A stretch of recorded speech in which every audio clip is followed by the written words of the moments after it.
Hey kids, it's time to get some SML podcast all up in that.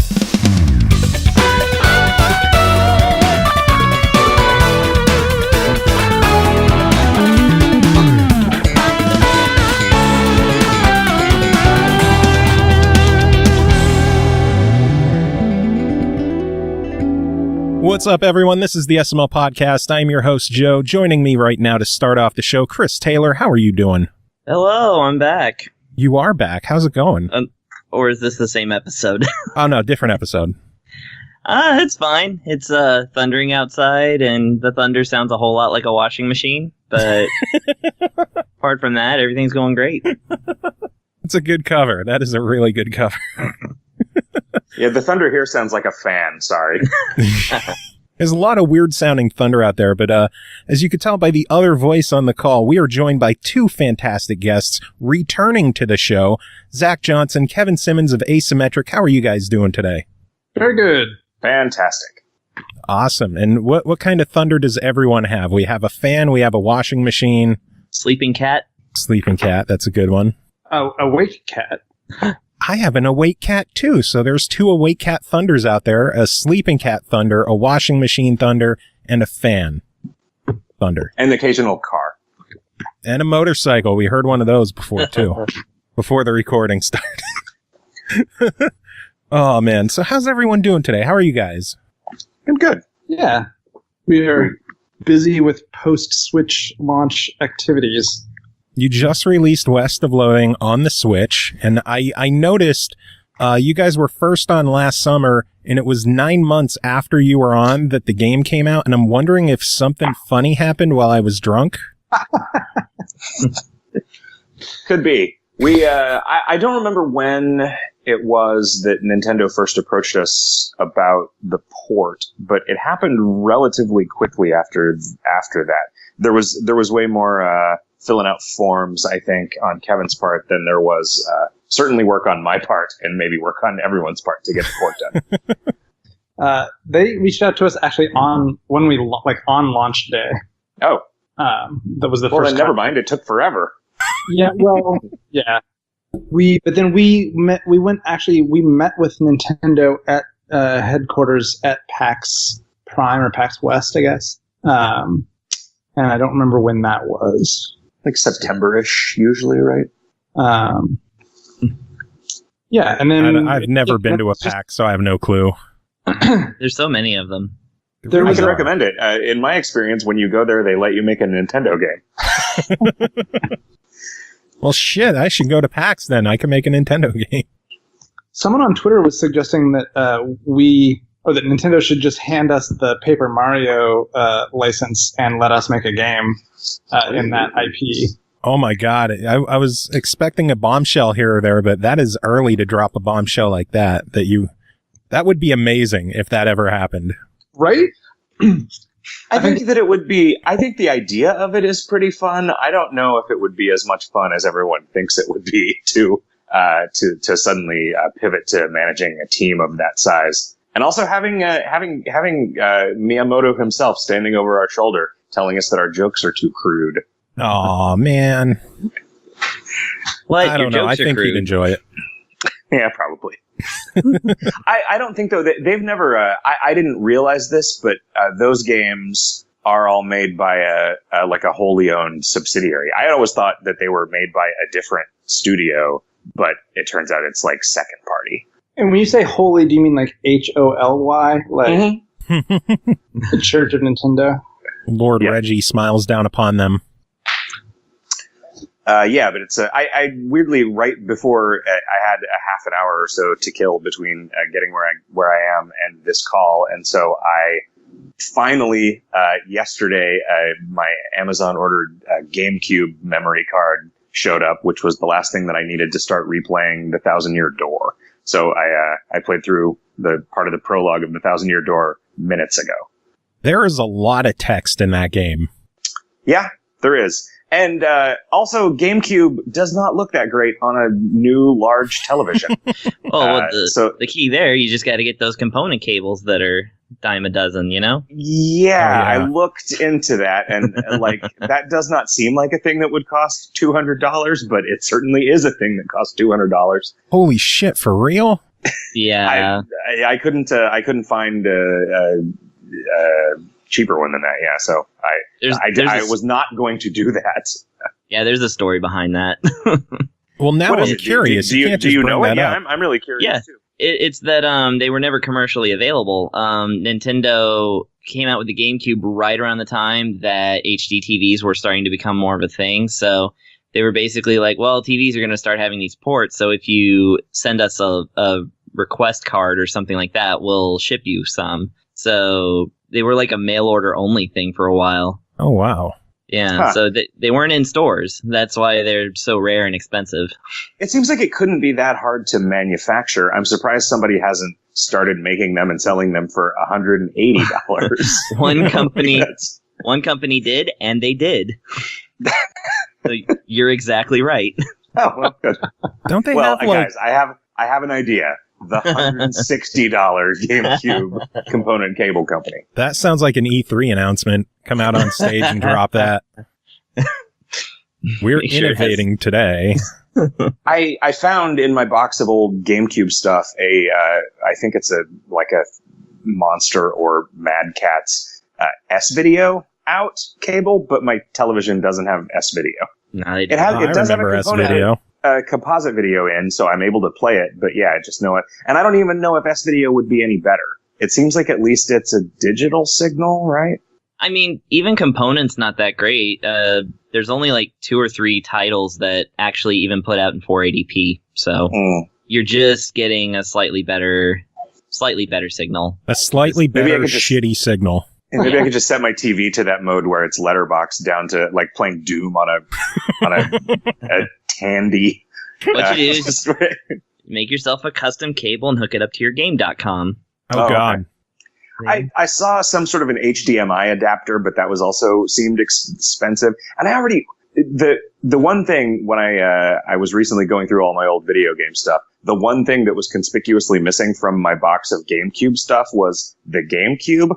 I had all of the controllers and games and cables, but I had to buy a copy of the console itself on Amazon. And then when I got there, it didn't have a memory card, and I sat down to play Paper Mario: The Thousand Year Door, and I couldn't.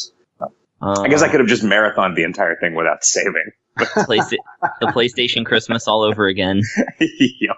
Oh, do you also need like memory cards for new PlayStations as well? Not new ones, but the original PlayStation, like it infamously, that was like the first popular system that needed a memory card for most things. And like that Christmas, there was just like this huge thing of like people complaining about needing memory cards. It's like not getting batteries when you get a present that needs them and everything is closed on Christmas, so you can't play with your toys. Yeah, and Sony was bad about like telling people that that's what they needed. So you should only get your kids toys that are powered by Chinese food, so that way you won't have that problem. Or Chinese food stores could start selling batteries. Oh, hey, there you go. Stores, restaurants, Chinese food restaurants. What the hell am I saying? And you know, one of those food stores where you go sit down. and they also sell PlayStation memory cards. That'd be smart. Original PS1 memory cards, not PS2, PS1. No. Yeah.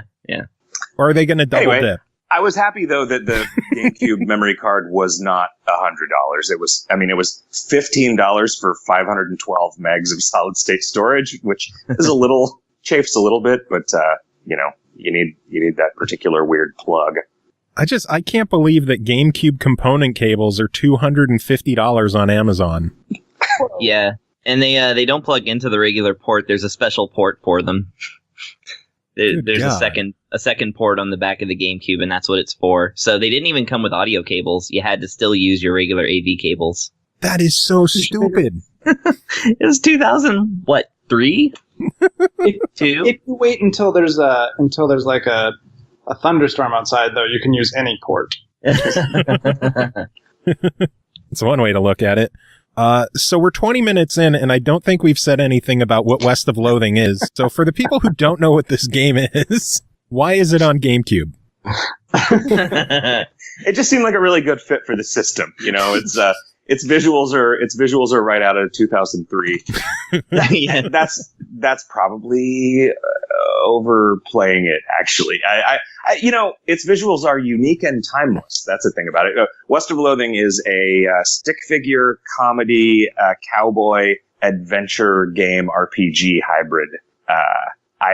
It's been almost a year since it came out. And you'd think that I would have gotten those adjectives in an order that I could come up with without having to stumble over it every time. But that requires thinking. It's a game that we made and released in August on Steam, and as we've said just recently on the Nintendo Switch. And it's a big, sprawling, goofy, open world cowboy RPG.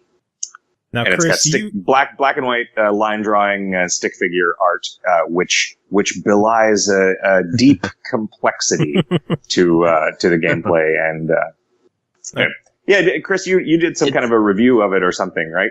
Something like that. That's about what you call it, yeah. And actually, since the review, I have now completed the game, or I've beaten it, and played through a lot of the aftercore. So, yeah, I talked about it a little bit. Praised the cell shading graphics. Was a little annoyed that there's no motion controls. No, I'm just kidding. There is HD Rumble, and there is, yeah. And we replaced the icon because boy, were a lot of people salty about that. Really? What is it with people getting so pissy about the icons for Switch games?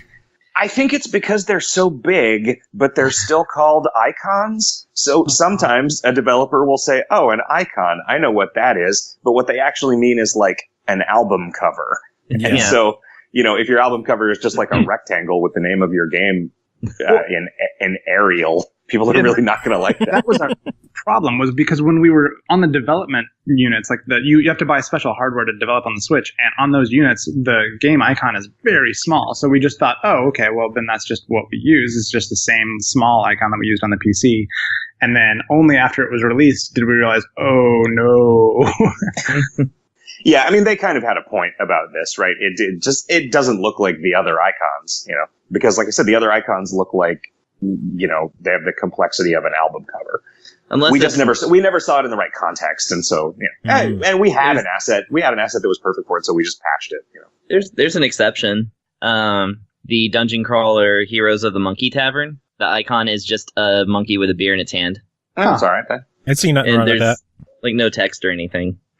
Yeah, it works. And then North also just says North. But it's a $2 game, so I guess I can kind of see, because when you're on the home screen, it's not like the Wii. I don't actually remember what it looked like on the Wii. It's not like the 3DS or something where it's this big grid of stuff that you can move around. Like every game that you've bought on the Switch is a giant square staring at you for the rest of the time that you own the thing. And so I can see why somebody would object to there being a bad thing on there that they didn't like. So I finally got more games than actually fit on that. It only shows the first 12. Yeah. I have over 100 downloaded, and God it eventually. Damn, Chris. You just hate the whole thing. It's your fault, Joe. I know it's my fault, but still, you're the one that gives me them. Like you're the one that went to 99 PAXs and made 99 Nintendo games. Yeah, that'll teach me. How dare you? Is there Chris, did you run into a limit? Because I know the Vita had like a bubble limit on there. Was there a game limit on the Switch that you ran into yet? Haven't hit it yet. It's still every game I've ever played is right there on the menu. Gotta keep working on it then. Yeah, it's that first 12, and then it just goes into a grid. And yeah, the very first game I ever played is still right there at the bottom. So what was that first game? Cave Story Plus. That's a good indie title to. Yeah, it was a real system seller. Yeah, I sense the sarcasm there. Oh no, it wasn't sarcasm. It was just nonsense. I got it with the system, so yeah, it's the first one I popped in, and I haven't popped it in since. So see, because it's a real system seller. Yeah, that, and it's been released how many times before? I mean, I have it on three systems. I have it on 2 systems, and that was mostly by accident. So I think I'm curious to jump back a bit. What was the original icon for the game, and what did you change it to? The original one was the same as the Steam icon, which was just like a black sheriff badge with WOL written across it. But it looked like it was blown up from a tiny, a 30 by 30 pixel icon for pretty good reason. Because it was. And it was just very stark. I mean, it was fine. It wasn't like blurry or messy or anything. It was just stark. And the new one is just like one of our million. I saw there was a tweet that I retweeted yesterday because I thought Kevin would think it was funny. Of a guy saying, I mostly got into game development so that I could make hundreds of different sizes of the same image. So we have a lot of different configurations of the sign that says West of Loathing and the beer and gun guy. Nice. Yeah, I've had to add it to so many different storefronts, and they all have their own specific requirements that I just have all the assets separated in a Photoshop file, and I just sort of remix them so that it doesn't get totally stale, I guess. How many different storefronts are you guys on now? Currently, we're on 3, but we're adding a couple new ones in the near future. Things you can't talk about yet? Yes. Is it one thing you can't talk about, or 2 things you can't talk about? That's an excellent question. They can't talk about the amount of things they can't talk about. I mean, we can certainly say we can say we're planning on putting it on itch, right? Like that's not itch, because that's just and we were in the press release for the Congregate cartridge platform. I don't know if you've heard about that. No, I haven't. What's that? So Congregate it was like a website that hosted a bunch of Flash games for years and years, and they are launching a sort of Steam competitor, I guess, that is got an interesting business model. It is definitely way more friendly for smaller indie games because like you as a developer get to keep 100% of your profits up to the first, I want to say $10,000. Oh wow! Which for a lot of the smaller games is a significant chunk of change. And they are launching sometime this summer. So we're going to be one of the launch titles on that platform. That's pretty cool. That's seriously a game that I would invest in a platform for. Yeah. I mean, it's got to be better than Game.com. Nothing's better than the Game.com. I know. I was glad you caught that. I think we're also going to launch on the N-Gage App Store. Yeah, fuck yes. And That'll the Tiger R Zone. Oh god, the Tiger R Zone. Report it to one of those things that's just like 100 Tetris variants. I mean, you could absolutely put KOL on a Tiger R Zone. I mean, it just moves one frame at a time. I want to go to a mall kiosk that has like an N64 controller that hooks up to your TV with like 400 games on it, and West of Loathing is one of them. It might not run on N64 hardware actually. Where our requirements are not, although they're higher than you think. It was weird to learn when we were building this game. Our assets have to be very, very large for modern video hardware to render them in a way that doesn't look like crap, because they're so used to like photorealistic textures that all of the 3D acceleration is designed to like smooth stuff out in a way that just doesn't work at all on our art. So like the buildings in a lot of the towns in West of Loathing are the maximum size that an art asset can be in Unity. Yeah, it's like 46 by 4096 or something like that. Yeah. So is your game legitimately 4K ready? I think so. I don't see why not. Man, I bet that would look awesome on PS4 Pro and Xbox One X. It looks pretty good on Retina Apple monitors that are big. I mean, because that was like one of the original hardware targets was like this should run on a normal ass Mac. So I went to the store and they were selling normal ass Macs there. Yeah. What is a non-normal ass Mac? Badass Mac. I do not recommend ordering the normal ass mac and cheese at the diner next to the at the food store next door. Yeah, no, sorry, food store. Yeah, I forgot. Oh, man. So, Chris, I know you poured a ton of time into the game. What kind of questions did you have for these guys? Putting you on the spot. Let's see. Lots of questions about the vague future. First question, are y'all planning on implementing They Might Be Giants references from after Factory Showroom? Probably not. I think that's kind of where I fell off. And just the Electra years. I don't remember, Kingdom of Loathing is absolutely full of that stuff. Oh, yeah. I don't remember a ton of it going into West of Loathing. What did you notice specifically? The reason I said Factory Showroom is I noticed the cultists all worship a spiraling shape. Oh, yeah. And I'm sure that's mentioned. There's got to be some kind of little lyrics drop in there. Yeah, there's a little bit. I don't think there's any direct references, but I was just like, the spiraling shape makes you feel weird. And I was like, oh, okay. That's about what I thought about it. Yeah, I guess that is the only reason to refer to a spiral as a spiraling shape. Yeah, and then there's the flavor text for the matches. I've got a match, your face and a face that's not currently on fire or something like that. Okay, yeah, good. Yeah. That's about all I caught. Although that said, that's just me and They Might Be Giants referencing the same, old saw. True. So, but I mean, as an old TMBG fan, that's the way I interpreted it. No, that was correct. Sometimes it's the reference to the reference, but you're like, well, I know where they're coming from. I appreciate it, by the way. I was just curious.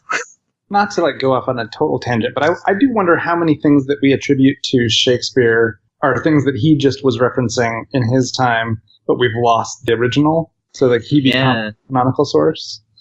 Yeah, a lot of the satirists, their work actually outlasted the stuff that they were satirizing. Right.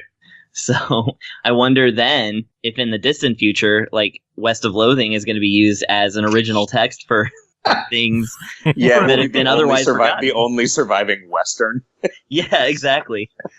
The holy transcripts of the West of Loathing.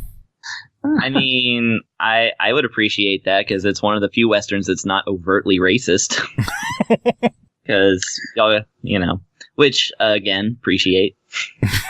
Yeah, we talked about that to some extent. It does not make any sense to give stick figures race in the art, right? Because there is not any way to make a black stick figure that does not look like a white stick figure in blackface. There just isn't. Mm-hmm. Yeah.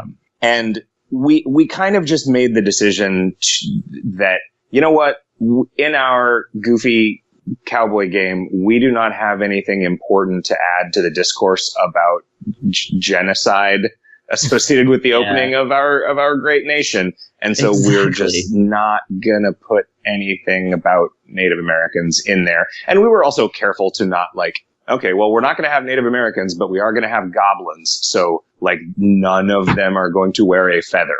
We gotta make it's not like it was hard because that's not what goblins are in our sort of worldview anyway, but it was just it was a thing that we were careful to avoid. I worried a little bit that we were going to get criticized for sort of whitewashing it, but I guess that because the game is so goofy, just nobody cared. The internet outrage machine just had no reason to target us. Right. I think that it's one of those things, to refer to the first point, cartoon characters, there's no real reason to apply any sort of race characteristics to them, because people, as I understand, people will get their own interpretation from it simply being a cartoon character. A stick figure is a stick figure. But we didn't use any real sort of, I think coded is the wrong word in this context, but we didn't. I mean, maybe there were some characters with Hispanic names. I didn't remember any. I that's the one thing I was looking out for in this whole game. I was like, well, I kind of, I know the product, I know KOL, so it's kind of a little bit. So it's I totally expect these guys are on the level, but I'm looking out for it anyway. And nothing blipped my radar. So yeah, because I guess nuns in that time would have probably been Mexican, right? But I don't remember if any of them have names. I don't think so. They do. I think the only one is like the saints whose remains you're tasked to find. Like a couple of them. Yeah. Santa Cortada. Saint Beefus is obviously right. a Russian. Exactly. So you start to like refer to maybe something real, and then it's Saint Beefus, whose massive thigh bone is a weapon that you can use. Yeah. So no, I that's what I'm saying though, is that I did really appreciate that. I don't think removing them entirely was a bad move, because I think the game is it's a parody of a kind of archetype that didn't really exist in the first place. I mean, cowboys were very different from the cowboys in this game. It's more like you're playing off of like Western media, but you're removing a really problematic and also unrealistic part of Western media. Right. So that's how I interpreted it. So I think if anybody's mad, then I don't know what reason they have to be, but not my place to say. So many good to me. So many people have in writing about the game have characterized it as being like, if funny without being mean, and just sort of warm and good-hearted. And that to me is like evidence that we achieved our aims with that. And that even looking back at some of the stuff that we put into KOL 15 years ago, we were never like edgelordy. Yeah. but there's a lot more like Beavis and Butthead influence in I think both Rips and my earlier stuff, that maybe more in mine than in his, but yeah, I mean, we're old men now, like it's just like, why not just be nice? I think you end up with a better joke if you don't go for the easy joke. Yeah. And none of the jokes in this game are easy. I praised highly the quality of writing, and I attributed it to the fact that y'all hadn't really had to worry about graphics in the past so many years. So obviously your products have had to sell on the quality of their writing and humor. The quantity, I think, is also our sort of secret weapon, right? You look at this and it's a cheap game, and you don't think, oh, this is going to have, 15 hours worth of like non-repetitive stuff, and then you're surprised when it does. Yeah, no, like almost everything had some augmentation to it. Like it seemed like every battle that was in any way different from the previous one would have just this whole different set of like flavor text and descriptions, and man, it was just like reading a really funny book, like in a good way, of course. How big is the script for the game? Yeah, well, I don't know at this point. What was 300,000 when we were like vaguely tossing around the idea of the nightmare that would be localizing this game? We arrived at a count, and what was it, Kevin? 300,000 words. Wow. Oh, jeez. Yeah, so it's sort of like 6 books. Yeah. Good Lord. I was gonna say, I think that's roughly half of Dragon Quest VII, which is one of the wordiest games of all time. Right? So it's Paper Mario. 1,000-Year Door. It's 1/3 of Paper Mario. Just the intro. They got a lot of reading in store for you with Paper Mario. But that's, I think that's really our biggest strength as a studio is just the speed with which we can come up with some. Part of it is like, we don't, we'll edit stuff for typos, but we almost never edit stuff for quality. And it's like everything is just kind of the first draft, right? Yeah, I get that sense a little bit, but in a way, that's kind of the thrill of it, is that these aren't like the most polished things. Like some stuff, will maybe whiff, but it's like, at the same time, you just appreciate that it's there. And then sometimes you find yourself like actually immersed in this well-constructed arc of looking through nasty-ass spittoons that actually comes to a conclusion. I mean, I don't want to spoil it, but there is a conclusion to the story arc of sticking your hand in gross spittoons to look for items. Yeah, Riff did a good job on those. Yeah, I really like that one. I also appreciate the realistic feel to the writing, where everything isn't super overproduced and overwritten, and how many different rewrites of something until it's super, super polished. It feels more natural that way. Yeah, we write really conversationally. We always just kind of treat the narrator as us talking to the player, and that it's. I hadn't really thought about our style very much until they asked me to do a talk on comedy and games at GDC. And in putting it together, Riff and I kind of sat down and it's like, crap, we have to sort of make a presentation about our approach to this, which made it so we had to kind of figure out what our approach is. We don't have like a style guide. It's just like, we write stuff that we think is funny. That makes sense. Yeah, I like it. Okay, I have another question. And that is, I've played a little bit of KOL, but not a whole lot, so I'm not quite in on all the in-jokes. So, but this one stuck out to me. What is the significance of the number 11? Well, so there is a band out of the Bay Area called Negative Land that has been around since the 70s, I think. And their stuff is real, just noisy and sample heavy, and they're big sort of like I don't know, IP law, what would you call it? Like they really want, sampling to be free and and copyright infringement. Like they don't want, they at one point, that band, they released a song called U2, and they released it as a cassette, I think, because I think this was maybe prior to CDs, that just it said Negative Land in tiny letters at the bottom, and then U2 in like cover wide giant letters. And they obviously got sued by U2 for selling a thing that they were very clearly trying to trick people into thinking was a U2 album. And then they released another album later that was a bunch of songs using samples of like people from U2 being interviewed and the stuff that came out of the coverage of this. So they did a lot of stuff like that. But anyway, there was an album that I really liked in high school from them that had a song called Time Zones on it, which was just like maybe a 3-sentence recording of some crackpot calling into a talk show, talking about how big the Soviet Union is and asking, do you know how many time zones there are in the Soviet Union? And then the back half of the song is just these two people saying 11. It's ridiculous. It's not even funny. And so just as this throwaway thing, whenever you got 11 of anything in KOL, I would just put the text, it's ridiculous. It's not even funny.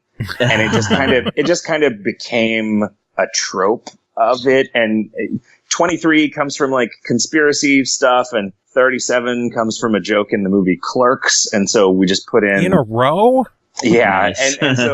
and so like whenever we're trying to, and also like 11, 23, 37, 69 is a pretty balanced curve in terms of game system stuff. So we just end up doing a lot of stuff around those numbers. Does 42 fit in there anywhere? No, that was a little on the nose. Yeah. None of us felt like doing that. That's getting into like Ready Player One territory. And these guys are professionals. More just that in that one, like the number itself is the joke, I guess, in a way, right? It's not like it's not really a twist on anything. It's just, this is just the joke that Douglas Adams made, and we're making it again. Yeah, exactly. 37 though. I'm happy that you have something there for 37. It always makes my day when someone makes a Clerks reference. It's also just like a really satisfying number. Like it's like cellar door 37. It's just like a good number. It just rolls off the tongue. I think it's prime. Is it prime? It is. Chris with the math knowledge. It's not very hard to know that one. Can anything divide into it? No. Yeah, well, maybe not hard for you. I don't know. Mr. Smart Guy over there. We're all liberal arts majors. Aw. I didn't even go to college. Me neither. Yay. But now we're doing podcasts. Hooray. Yeah. What do we have between us as a studio? I have a psychology degree. Riff has a graphic design. Riff, who does the writing, has a graphic design degree. Which is why your characters are stick figures. Kevin double majored in philosophy and theater. Yep. And did he make the graphics? I did not. No, I do all the graphics. The only role that only one of us does. Well, I guess Wes is the only one who does animation. Just to be West of Loathing, right? West of Loathing, correct? Yeah. No, West Cleveland, our extremely talented animator. And Victor was the only one who really did like programming work in Unity, but everybody else kind of, everybody has a little bit of writing in there. Everybody has a bunch of scripting. But yeah, the art, I guess, Kevin, you probably did some art stuff here and there.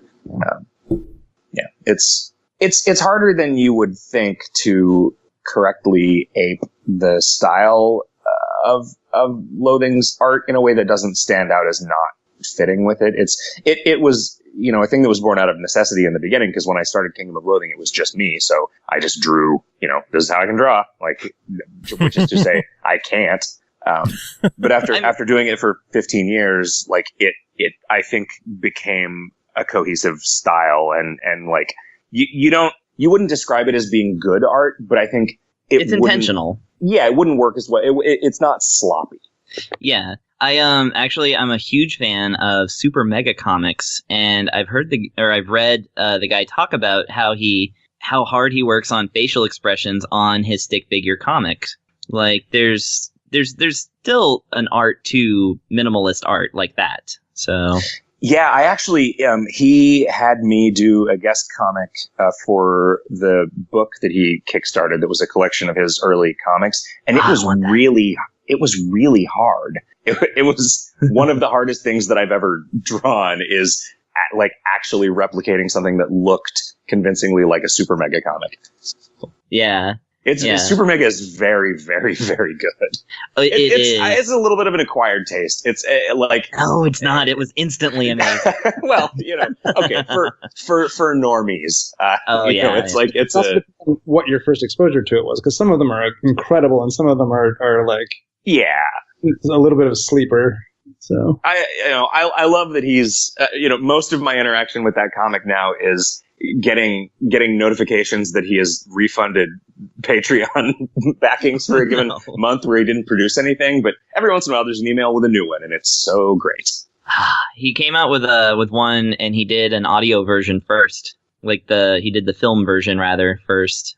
So it's the one about Cheetos never change. I have not seen that one.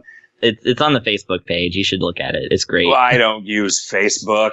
Oh, well, something then. I'm sure it's somewhere. Something then. Getyourgame.com out. Connect to Super Mega fully half of the people on this podcast right now can wholeheartedly recommend Super Mega Comics. Absolutely. But yeah, no, I that's one thing about it, is that I found myself really liking the design of the characters, like, based on how I was looking at them. And like combined with the writing, I think it really makes for making solid characters out of something that seems so minimal, and something that, a normie could easily sort of overlook. Yeah, in the book Understanding Comics by Scott McCloud, there is this great page about sort of levels of abstraction in illustrating human faces and the different ways that the reader will be able to kind of interface with the drawings. And the gist of it, I guess, is that to a certain point, the more you abstract a face, the more relatable it can become to a person, because the more of the personality they kind of have to manufacture. So it's sort of the visual equivalent of writing, leaving more things to your imagination. Yeah. And I like that most of the characters also seem to have more than one dimension to them. So like the person I partnered up with for the whole game was Alice, the doctor. And at first the joke seemed like, oh, okay, well, she drinks a lot. But like there's so much more to her. And I found myself really, really fond of her by the end of the game. Yeah, Riff did almost all of the partner writing. There were, I think I wrote the very first conversation with Gary to kind of set the tone for that. He's the crazy codger, right? That's Pete. Gary's the goblin. Gary's the goblin, the sort of hidden fourth partner that you can take with you. That gotcha. is the just goofball goblin guy. Yeah, I think we had a hard time. We sort of decided, all right, well, Alice hates the undead. Why might she? Tragic backstory. that's a decent thing. As Westworld has taught us, a tragic backstory is necessary to bring a character to life. And then Susie hates cows, similar, almost the exact same tragic backstory.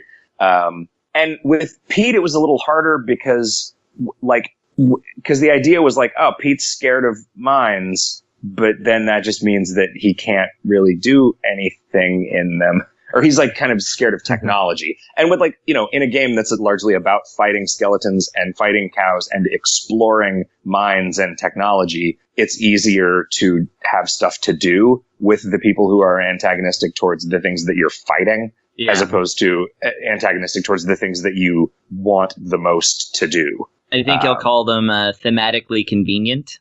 Yeah. Yeah. Yeah, totally cool. Tell us more about the goblin. I didn't know that you could partner up with the goblin in the game. We make it unlikely that you'll stumble on it by accident, because you have to go to the room that he's in that you can only get into if you've been asked to kill him, or it. I think we decided that goblins just don't have gender, and so you have to go down there, not kill the goblin, and then go back later after you've learned to speak Goblin, and then you can. I'm spoiling this for anybody who's listening, but it's a thing that you have to be pretty thorough and pretty patient to stumble on. I appreciate that, because it's really nice to have that layer of depth for people who maybe gone through the whole game twice to try and see everything and then realize that, oh, there's actually more. Yeah, and he also speeds up a bunch of stuff, because we just sort of decided that when you have Gary as the partner, we just don't let you kill any other goblins. And so you end up with kind of easy mode on all of the quests that involve dealing with goblins, because if you speak Goblin, you can do a sort of a non-combat version of that stuff even without him. But we still give you the option to fight them. But with him, we just don't. So no, go ahead. I enjoyed all of the dialogue that happens when you raise your intimidating stat up. So I maxed it out pretty early. So I think I haven't killed a goblin at all since the opening of the game. Those were the hardest ones for us to do, because we decided that every character class was going to have a speech skill, and we ended up with one that we didn't really like writing, and then two that were basically the same thing as each other, which is I think we've been talking about that a lot for what we would do in a future game, the way that we would try to differentiate those, because intimidating is it's kind of inherently mean and violent, and we don't really play up those aspects of the humor as much. So. Right. I think it's really good the way it's written. In fact, I think the specific charm of the intimidating writing that I liked is that it's a little bit ineffective and yet it works. Yeah. I think that's kind of I think that's a special brand of comedy. I don't know how to define it exactly, but just something being inept and yet totally effective. And I think part of the reason we didn't like writing those as much as the other ones is they were just harder to pull off. Right.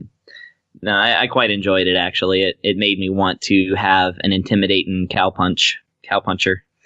That's one of the biggest differences on replay, actually, is that there's almost everything that you can use one speech skill on, you can use all of them on, and they all have different ways that they play out, both mechanically and in the writing, per class. So even a lot of the random encounters play out pretty differently and have different jokes in them based on what class you are. Oh, yeah. I love the classes in the game, too. It's just so ridiculous. Cowpuncher. Yeah. Yeah. Snake Oilers. Which history in my review...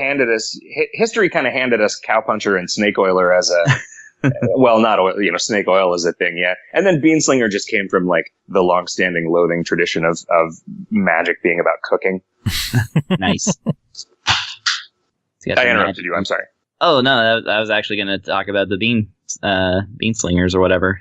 And just be like, where did that come from? And you just said it. I think I said, in my review, I forgot Snake Oilers. I blanked on the name of it. So sorry to everybody who listened to the review. The third class is Snake Oiler. Okay, no one listened. That's all right, yeah.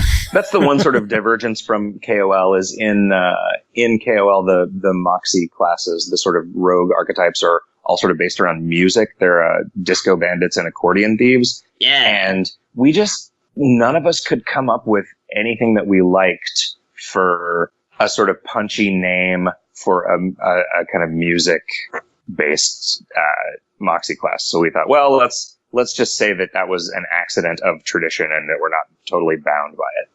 Yeah, and actually I think Snake Oil is perfect. Like that's absolutely an archetype that somebody who's seen some westerns before.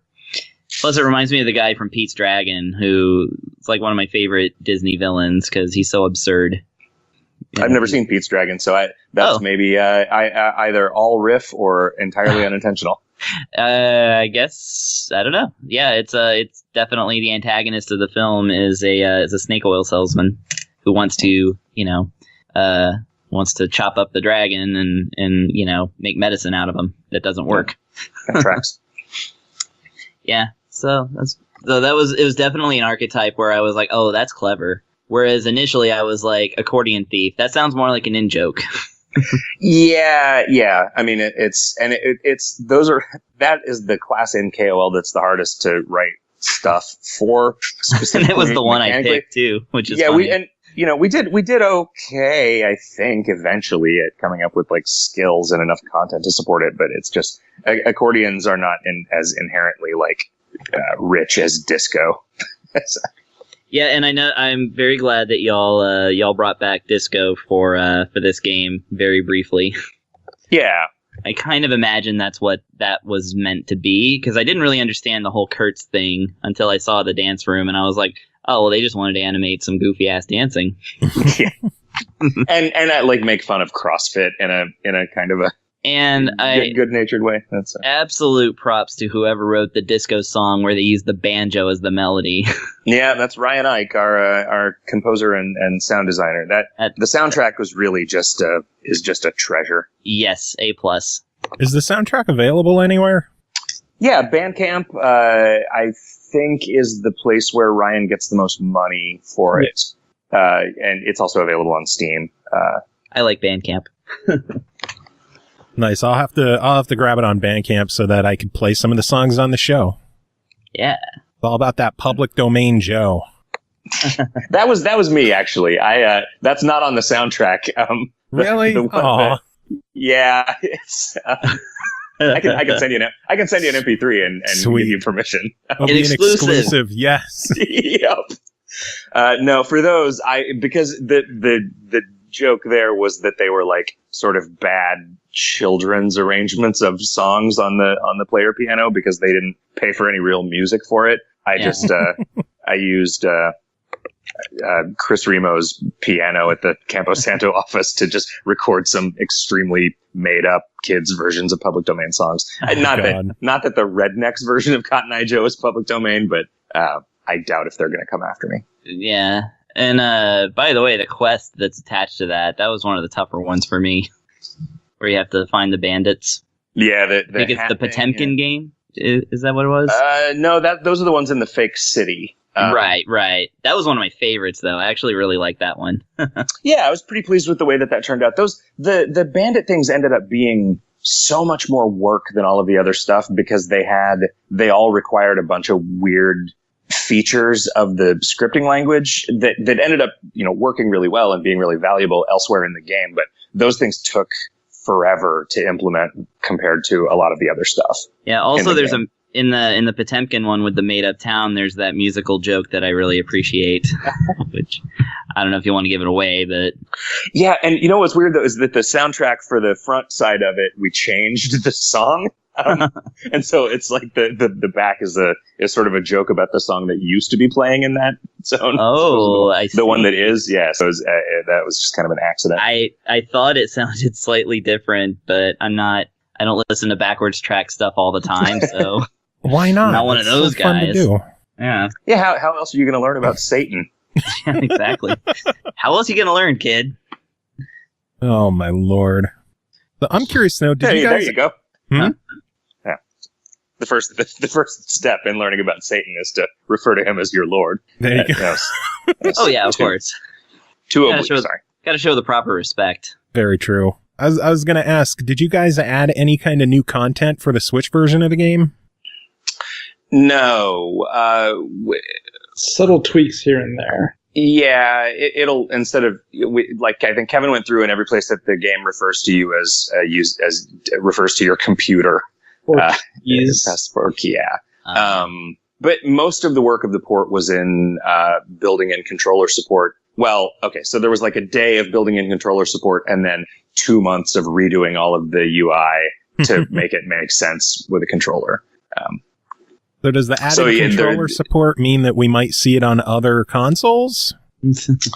We're not against it. There are no specific plans, and I think we'd want to wait a little while. Makes sense. Either way, but yeah, I think the game makes so much more sense on Switch than it does on a PS4 or an Xbox. I anticipate that on those platforms, it would probably make its money back, since it would be less work to port to them than it was to the Switch, owing to reusing a lot of the Switch work.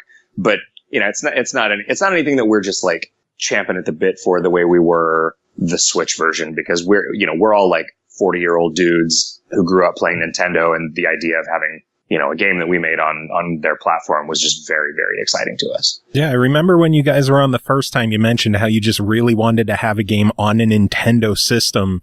And I was excited when I saw it was announced for the Switch that your goal happened. Yeah, no, it's a trip. And on like the best Nintendo system that's come out in a while. Oh yeah. Yeah, it's really good. So glad y'all didn't make it to the Wii U. I like the Wii U well enough, actually. I mean, me too. But it's publisher poison. Well, so y'all dodged a bullet there.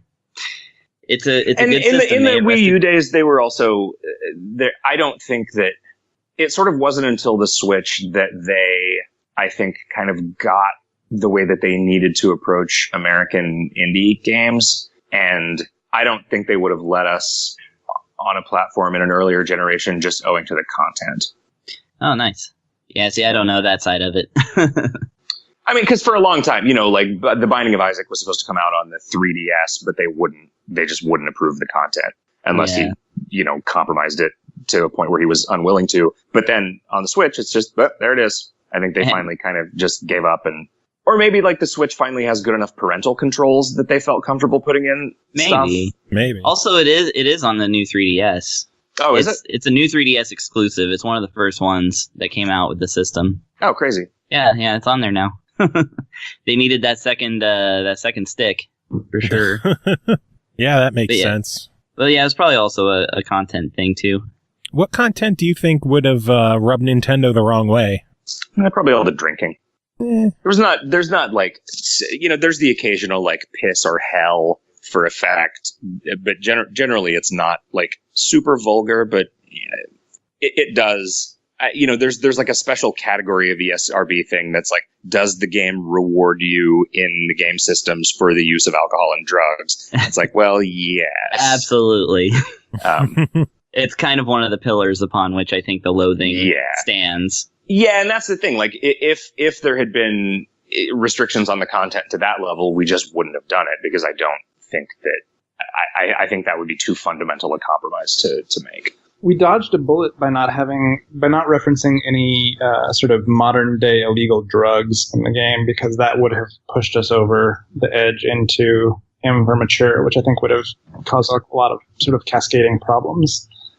Like we could not have been on for sale in Australia, for example, with that rating. Yeah, I was gonna say, and it really, I mean, as far as like drug references in West of Loathing goes, it reminded me more of like propaganda stuff from the 60s than anything that's actually real. Yeah, I mean, the only real-ish thing in there is the laudanum, which is, I guess it would still be illegal if anyone still made it or wanted it. But it was legal at the time too. And the flavor text description, y'all don't really give away what it is in the flavor text. You're just like, this is fine. Which I really like that sometimes y'all will just give up on being illicit and just be like, this seems like it's all well and good. Yeah. This is probably safe. That's probably fine. Probably. Yeah, that's big. You probably shouldn't drink this, like the demonic cow's blood or something. And again, it's the same game that says you shouldn't put your hand in a spittoon, and we all know that there's goodies in every spittoon. They don't tell you not to do it. They just really discourage it. Are you sure? Are you really, really sure? And I didn't really stick to this, but the first one, I deliberately, I wrote the sort of outline for the script and then Riff filled in the writing on it. And I deliberately made the buttons that you had to click to go forward different every time so that you actually had to read it carefully. Yes. We didn't really stick to that. It got by fine on the strength of just the writing and not, we didn't need to draw extra attention to it. Yeah, this is not the kind of game where I think anybody wants to skip any text at all. Like, I found myself...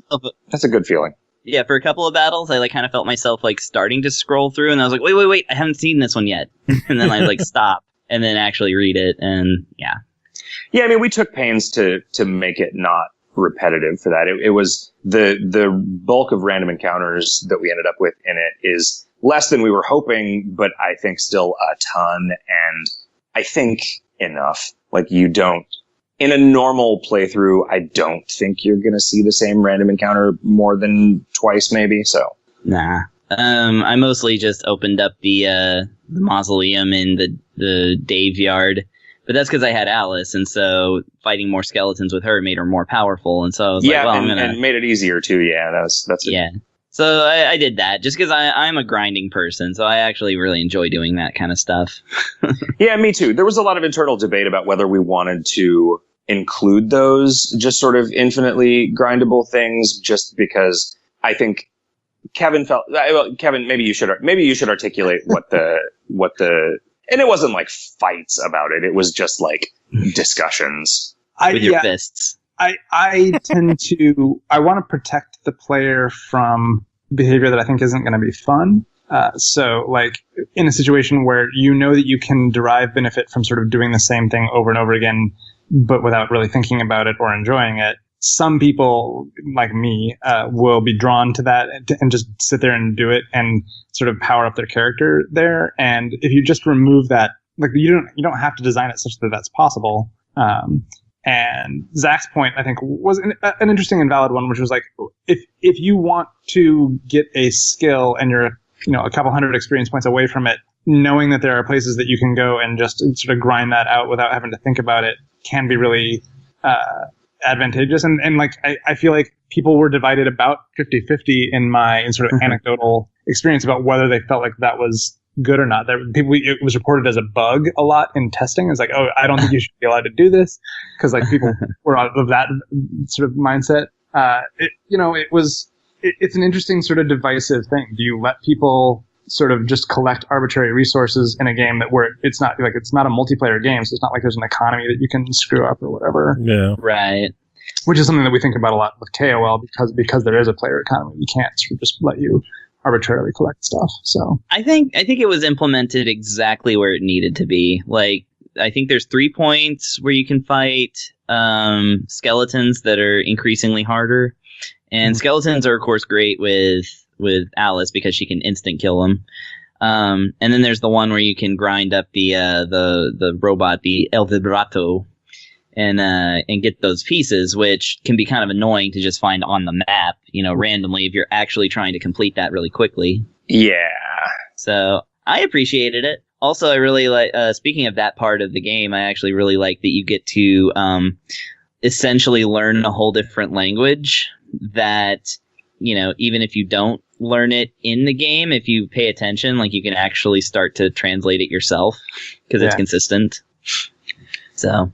Yeah, I was pretty happy with the way that turned out. That happened pretty late in development because I was kind of intimidated by, I wanted to get it right. I think it's a thing that it's not for everybody. That's definitely kind of a grindy part of the game, and I like a certain amount of grind. I genuinely enjoy I'm just going to zone out and fight for a while, and at the end of it, I'm going to be stronger. Yeah, I thought it was a cool mystery because it shows up pretty early in the game, in the first little sort of area before, the tracks go across the mountains. So I found myself being very drawn to it and being like, ooh, what's this? This is mysterious. I wonder what it's going to, unfold into. And then, it just turns out to be something that's really beneficial to complete, but not essential or anything. Although I will say that it definitely is making me want to see a Loathing in Space.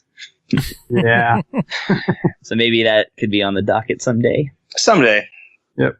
I just kind of got to figure it out. Like the space games that I like tend to be games where, well, this is not entirely true, but like Star Control 2 is one of my favorite video games of all time. And that is definitely like, I think the touchstone that we would have in making a Loathing space game.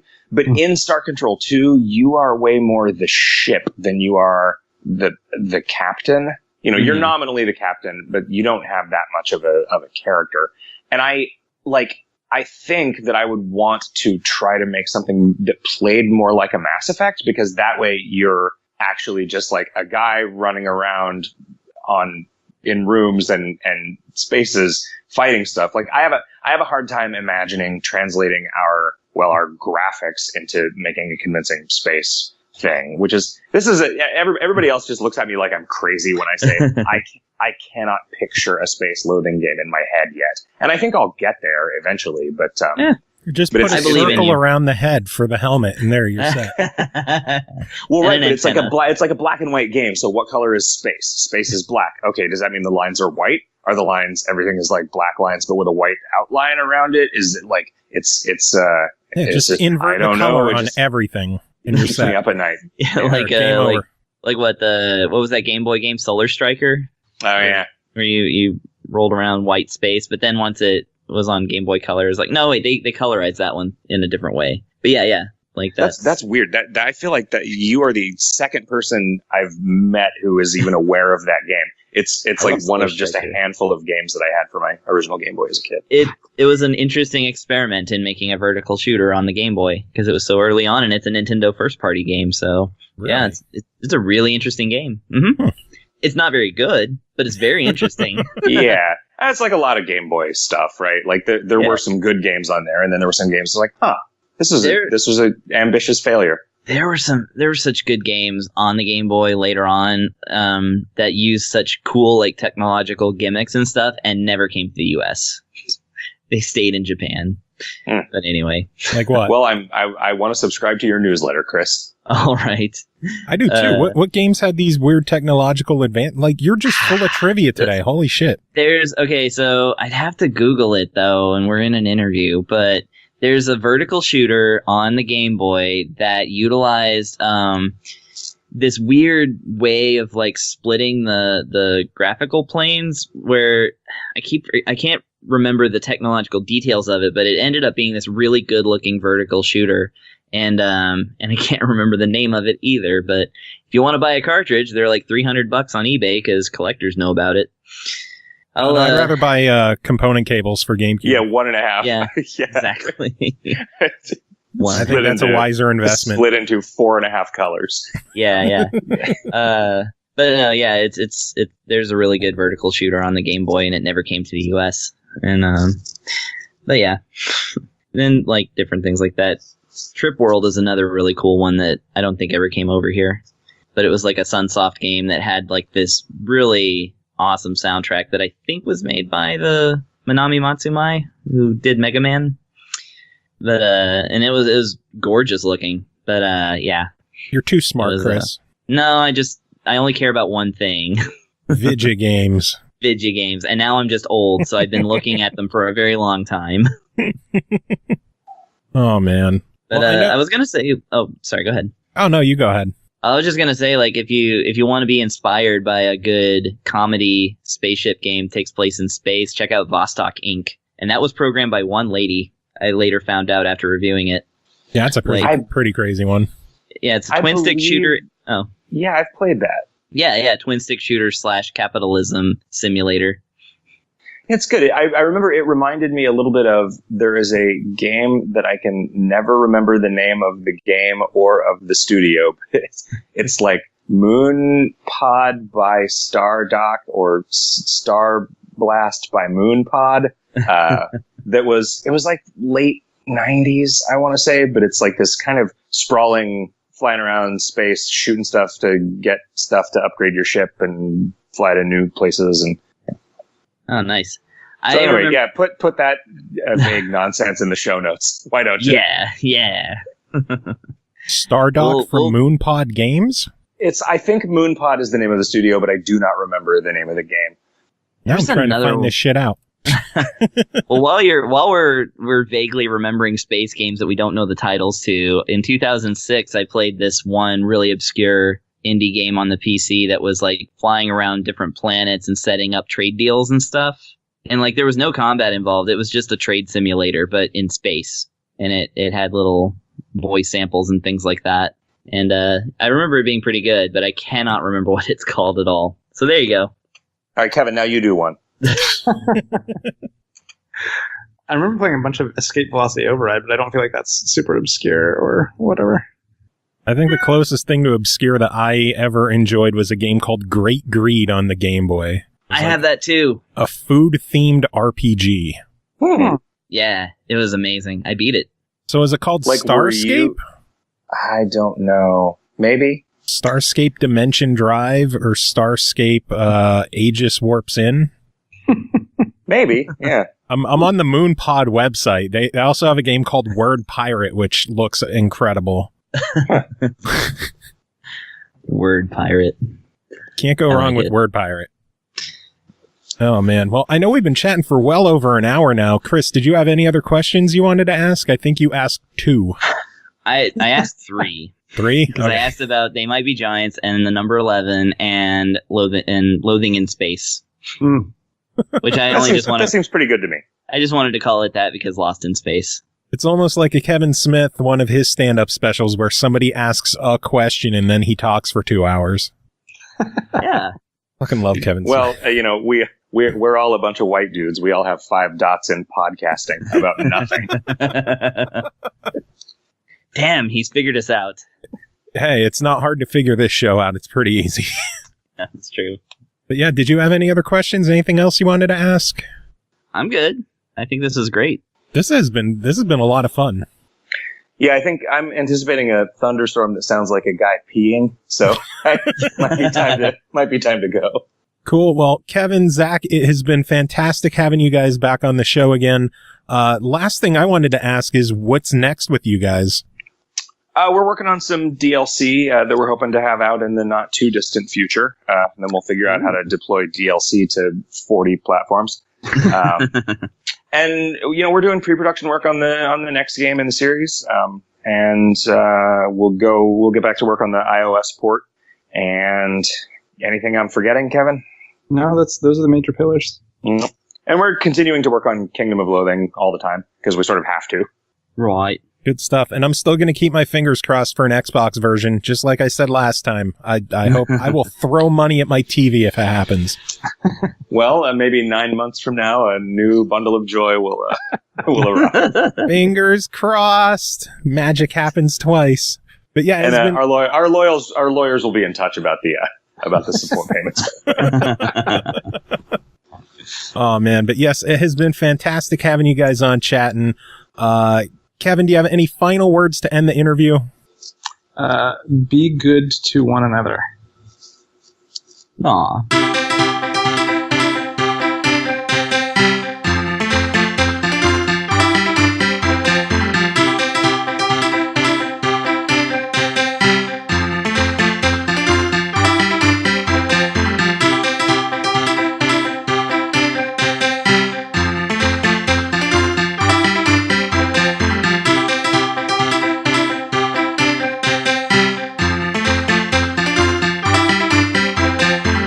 Welcome back, everyone. Thanks for sticking around. Another thanks to Zack and Kevin at Asymmetric for coming on and chatting with us, and to Chris Taylor for joining as well. But we got more show to get to. Cole, you're here. How are you doing? I'm here. I mean, I still have a dislocated knee. Still? Yeah. I mean, it's been over a week since I injured it, and I still got another one. Right? I've got another week before I can even have an MRI. So why so long before you can get an MRI? My insurance had a shit fit and didn't want to pay for it. Oh my god. Yeah, because the first hospital I went to just said it was a sprain. So they're saying, oh, it's just a sprain and you don't need an MRI for a sprain. Nice. But, I mean, my kneecap was hanging out the side of my leg. So I think it's a little worse than a sprain.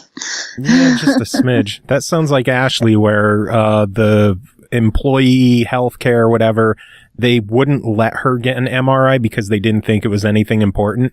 So she kind of went on her own and had it done and found out that she had a tear in her knee. Yeah. Yeah, like I'm really afraid of what the doctor is going to find when they do the MRI. I don't know what's worse. Skittles. I don't know if it's worse. I like Skittles. I don't know if it's worse for them to be like, oh yeah, you tore up everything. Or if it's worse for them to be like, quit being a whiny bitch, nothing's wrong with you. Well, you scanned your knee and it looks like all your shit is fucked up. You know, it's like, which one do you really want it to be? There's no win. Either things are fine and you look like a whiner, or things are really fucked up and you're proven right, but then things are really fucked up. Things are really fucked up. And that's the thing, like, I don't want to brag, but I live with a horrible disease that causes me pain every day. So I have quite a pain tolerance. I don't want to brag, but my shit's all fucked up. You know, I'm just not bothered by... I popped the fucking thing back in place myself sitting in the middle of the living room floor. So I'm not really the kind of person who panics over a little bit of pain.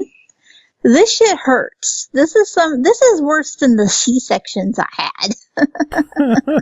Somebody needs to fix this thing. You left an important detail out though. You fixed it yourself on the living room floor or dining room floor? Living room floor. Living room while floor. Covered in dog puke. There's the detail I was looking for. For. While covered in dog puke, I grabbed a hold of my own kneecap and popped it back into socket. Man, that was so fun hearing Chris's reaction to the story last week. He's like, oh yeah, I'm here too. Oh yeah, there's a reason you're just skipping over me. Okay. Yeah.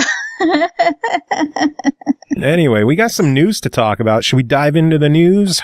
Let's talk about things that aren't my injuries. How about you start off? Because I know there's something you want to talk about. I want to talk about the new Rocket Pass in Rocket League. What is that? A nightmare. Helpful. Yeah.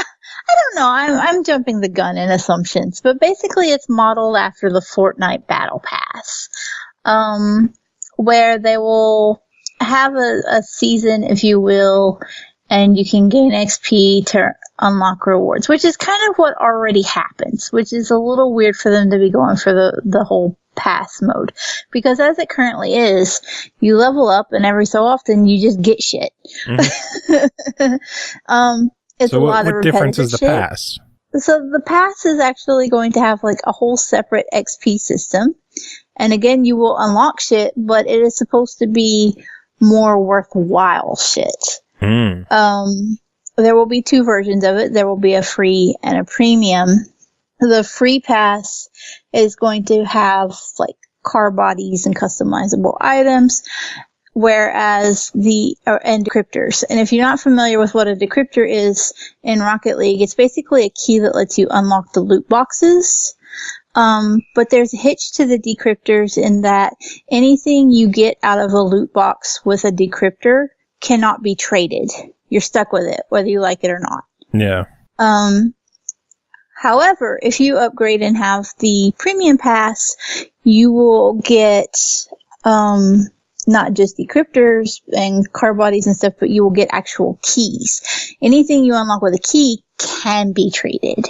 So it's a big difference, but the extra difference is that a Rocket Pass will cost 10 keys or $10. Monthly? Whatever the equivalent. That is the other hitch. According to Psyonix, they want to do several passes a year. It's a very vague, generalized term. Like when I heard a Rocket Pass, I thought, okay, this could be seasonal, whereas you get a pass and it's good for 3 or 4 months and then they do another one. But it seems like they want to do more than 3 or 4 a year. And this is where we're getting into excessive territory. I was really happy initially with the whole Rocket Pass thing. And here's why. Loot crates are awful. Yeah, they are. But Rocket League kind of made their name off them. And the Rocket League crates are especially bad. I've already mentioned the whole difference between the decryptor and the keys, but you can pay cash for keys and open crates all day long and never get the item you want. It's just a toss-up. Yeah. I've used... You can get the decryptors when they have special events, like when they did the spring event. Right now they're doing the summer one where they give you the little arbitrary seashells. You use them. You can buy decryptors in crates and open them for free, which is good, and I appreciate that they do it. But there is always one gold explosion in those fucking crates, and it will be the only thing I want. And I can get all 5 decryptors, which is all they'll allow you to have, and get 47 of the same skin for a car I don't use that I can't trade because I use the decryptor, and never get the fucking gold explosions. And I've said repeatedly a million times, I would very happily just give you guys $1 for a gold explosion. Yeah. And or what they're doing this week. Where my mouth is. What I was going to say what they're doing this week, where they have the Jurassic Park DLC or the Jurassic World DLC for $2 with the vehicle and a gold explosion. I put my money where my mouth was, and as soon as I saw that, I bought it. Yeah, same. And here. I shit you not, I haven't used any of the cars, the player banners, nothing. I just wanted that gold explosion. I paid $2 for it, and I am obscenely happy, and I giggle every time I score. That's all they got to do. Just let people buy what they want to buy. Just let me buy what I wanted. And it was kind of crummy. It was like, well, I paid $2 and I got all that other shit I don't care about. But I'm so happy. I've got my $2 worth out of that dinosaur the first night, because every time it popped up and I scored, I'd put "roar" in chat just to piss people off. And it was amazing. Amazing. Oh, you're an asshole. I know it. Rawr. So many people have quit. So many people have cussed me. It has been so worth the $2. And I would do it over and over and over again for gold explosions that I wanted if it were just an option. So yeah, if the Rocket Pass was going to eliminate the crates completely and make that a viable thing, I'd be so happy.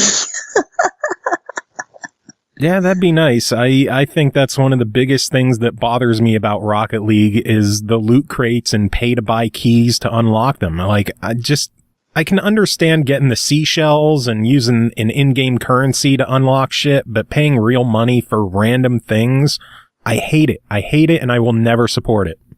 Yeah, I have not paid cash to unlock any of the boxes, because to me it's not worth the risk. There is no guarantee if you use a key that you're going to get something you don't already have. Mm-hmm. None. And I have shitty enough luck that I've already got 4 of the skins of the rabbit that I can't trade off. So I don't want a 5th. I don't. I want the gold explosion, and I just want to be able to give you $1 and you give me the gold explosion. Well, you will never get it. I will never get it, and it makes me sad. I want the flower one. I know that's ridiculous. During the Halloween event, I was all about the bats, and then the spring event, I was like, oh, I want the flowers, because you know that just pisses people off. No. They're pretty. I have a pink car with a purple unicorn horn, and it blows rainbow flowers out its ass. So you know that if I hit a goal and the explosion was flowers, it was going to piss somebody off. I get called horrible things anyway, so I might as well just keep pouring salt in the wound. Yeah, might as well. Go big or go home, right? Exactly. Hey, look, if I had it my way, somebody at Psionics would be creating me a gold explosion that just like poofs pink glitter, and then a little herd of unicorns go running across the field. Oh, that's what I need. Oh my lord! You know how happy I'd be? Just poof, glitter, and a little horde of unicorns. So you're waiting for the My Little Pony crossover, basically. Nice. So there are unicorns in every other way, so you might as well let me have the unicorn gold explosion. Is there any other info on that pass to mention? I mentioned the 2 forms, that there's the premium and the free. If you don't buy the premium right away, your progress on the free one, if you say like you wait till mid-season, maybe there's a sale or whatever, and you get it closer to the end of the season at a fraction of the price or whatever, then all of your progress from the rest of the season is retroactive, and you will get all those rewards. You don't miss out on them. It doesn't start when you buy it. It starts when the event starts and carries on through. So your progress is retroactive, which is really good. So that you don't miss out on the opportunity to get all the shit that you should have earned. Even if you do just play for free and then decide at the end, oh, well, maybe I did want that after all. Another positive thing is that you will be able to see every item that you can earn before you buy the pass. Oh, that's good. So there is no, guess. The biggest question mark becomes then, am I going to have enough time put into the game to justify the price of trying to get whatever item I'm wanting the most if it's a higher end item? Yeah. The other thing is that it can take, they're looking at making it take up to 100 hours to complete a battle pass. Or Rocket Pass. That, holy shit. So that is a lot of time in Rocket League. And this is kind of problematic if they're going to do rapid fire rocket passes throughout the year. Because that's a lot of time and not enough. I get that they're trying to force scarcity with the higher end items, and so that they're more valuable and have more trade clout. But people have lives? If you're paying for it, it shouldn't be that obscenely difficult. And I say that I put a shit ton of time in Rocket League. I play it, even though I've had the completion, I play the ever-loving fuck out of it. So I don't know that I could even put in 100 hours in, say, a month or even a month and a half because I have other shit to play. Yeah. So it does kind of draw away from the whole, oh, well, I'd buy it, but I just don't know if I'm going to have the time to get my money's worth out of it. Yeah. So it'll be curious to see, how that really pans out. How long of a gap is there going to be for each event is kind of the biggest question for me. Yeah. Oh, if only Chris was here this week, I'm sure you and him could do 2 full hours just on Rocket League. This would be a 4-hour show, and we'd never even get to any of the other news. Hey, we've had 2 4-hour shows in the past. I wouldn't mind seeing another one somewhere pop up. But let's see, what other news is there coming out? Microsoft has said that they are no longer planning to support VR with the Xbox One or the One X, and says that PC is, quote, probably the best platform for virtual and mixed reality. What do you think of that? VR was one of my E3 predictions, so I'm a little surprised. I don't necessarily think it's a bad thing, because I just would rather see more focus on the games that are coming to Xbox being the best games we could get, rather than Microsoft feeling like they need to dump money into VR games to try to promote a mixed reality system as well. Yeah. We're just not in the game sphere to be able to do that. Yeah, I think it's a smart idea. I'm thinking that they saw how underwhelming I think the PSVR reception has been. I mean, it's done pretty well for a VR system, but it didn't set the world on fire like I think people were expecting or hoping it to do. Right. It's a cool system, but it definitely has its limitations. I've always said I would love to see VR done with the Kinect. I think that's the right way to do it, but I guess we're not going to see that happen anytime soon. I think too that there's the aspect of there's not enough developers in that space. Even third-party developers are few and far between, and I think trying to push VR on Xbox would lead to another Kinect type scenario where we just don't have enough developers that are willing to support it, and it would have just floundered. So it's not a bad idea to skip it, as much as you'd like to see that kind of innovation come about. Yeah. I mean, I don't think that there would be an issue with developers being there. I think that there's more the issue of the audience being there. look how many units the PS4 has sold. They're like 80 million, something ridiculous like that. Yeah. And they're at like not even 2 million PSVR sold. That's a pretty low adoption rate. Like the last I heard a couple months ago, they just hit 1 million. So I honestly don't know what they're at right now, but I know I haven't heard anything about hitting 2 million. Yeah. So if I'm wrong, please someone correct me. I hate being wrong, although I, like talking a lot. So if you were wrong, I'd be the first person to yell at you. Nice. Let's see what else. Darwin Project is going free to play on Xbox One starting the 4th of July. It is. As you drop and break shit. I did. I expected this to happen. Well, Not when I was reviewing the game. It went free to play on PC already, so yeah, it's about time. They made the, big announcement. It was going free to play on PC. And at the time they were like, Xbox will have news for you soon. And so it's been, maybe 2 months. It wasn't a shock it was going to happen. I don't think it's a bad thing that it's happening. I do think it's kind of the Fortnite effect. And I'm curious to see what's in the Founders Edition because I did not check when it went live on Steam what the Founders Pack included. They announced that it's pretty much just a bunch of cosmetics in there. They said that the game will never be pay to win or pay for an advantage, which fingers crossed they stick to that. And that if you bought the game before June 22nd, you'll get that in-game Founders Pack. Or if you prefer, you could contact Microsoft support and get a refund if you paid for it and don't want the Founders Pack.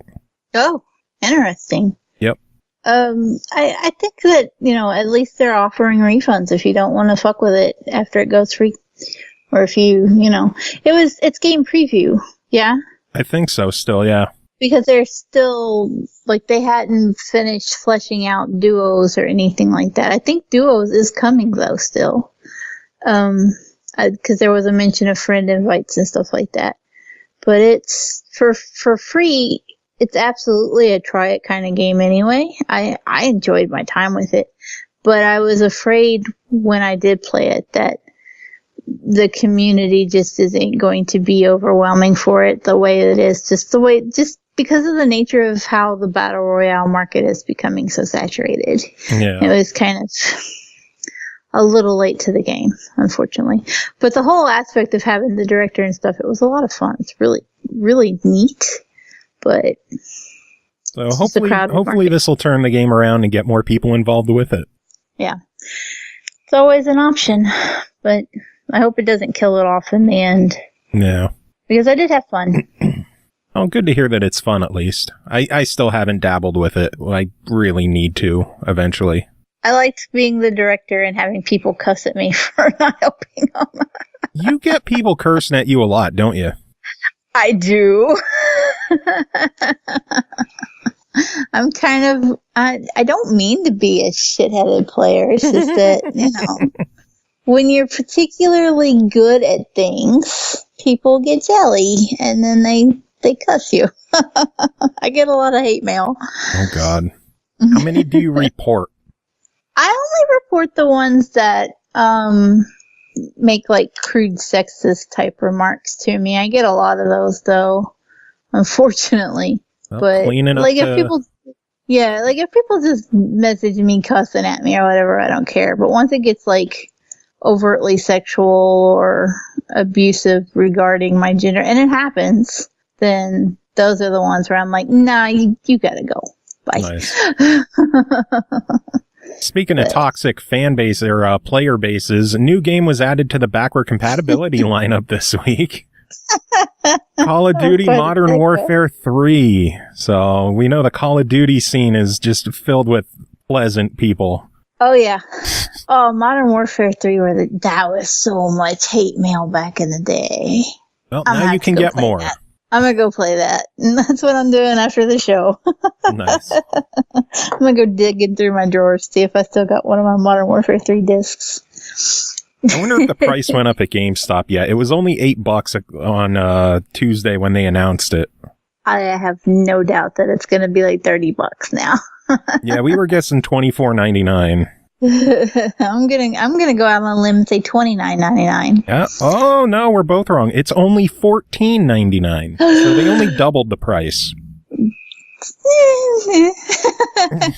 Doubles.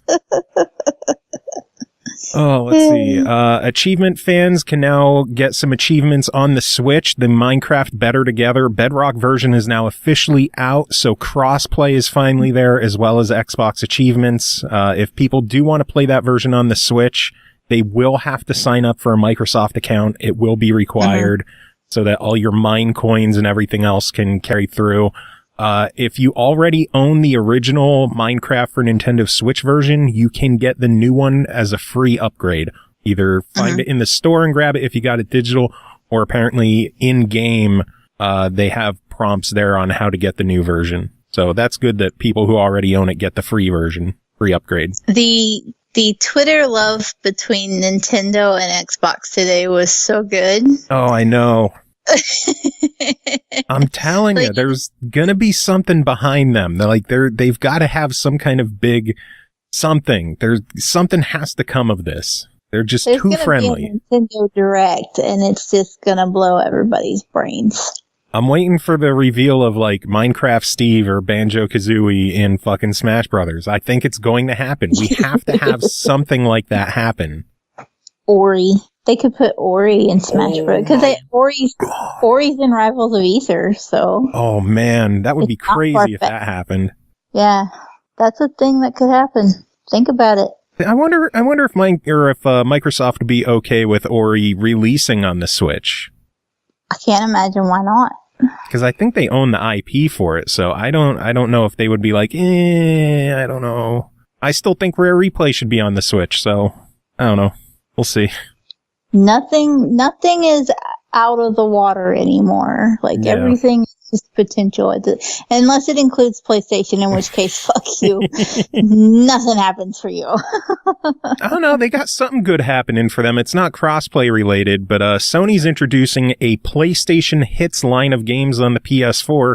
So basically like their greatest hits in the past, where they come in a red case and have ugly ass red border on everything. They're doing that with a new line of games on the PS4 starting June 28th. And there are, I believe, 14 games. They have Bloodborne, Drive Club, Infamous Second Son, Killzone Shadowfall, Little Big Planet 3, Ratchet and Clank, The Last of Us, Uncharted 4, Battlefield 4, Doom, Project Cars, Street Fighter 5, Yakuza Kiwami, Yakuza 0, and Metal Gear Solid 5.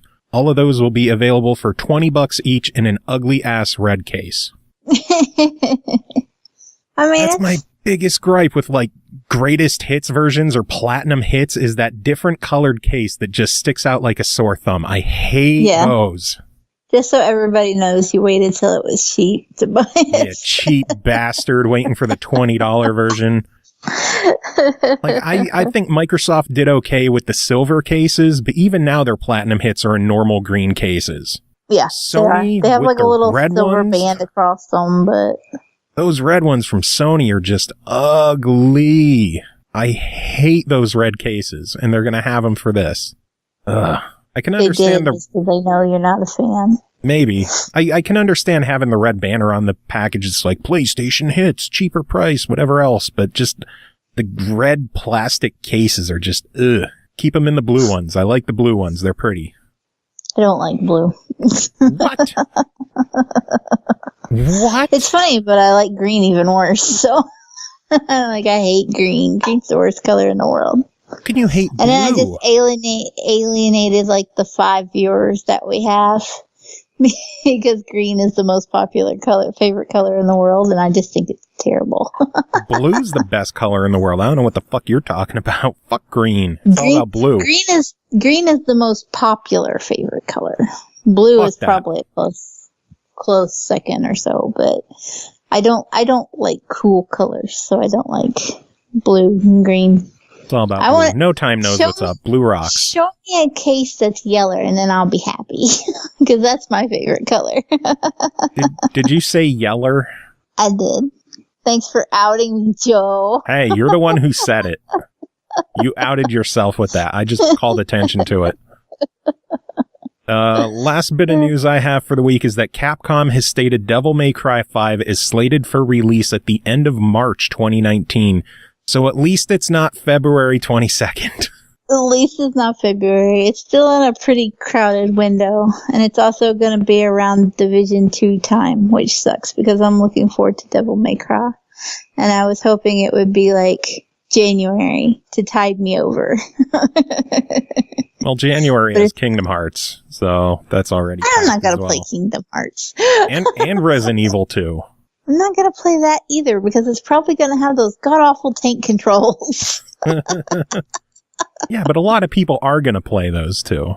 That's good for them, but everything should release when I say it should. Haven't we figured this out yet? Okay, we'll get in touch with Capcom and let them know.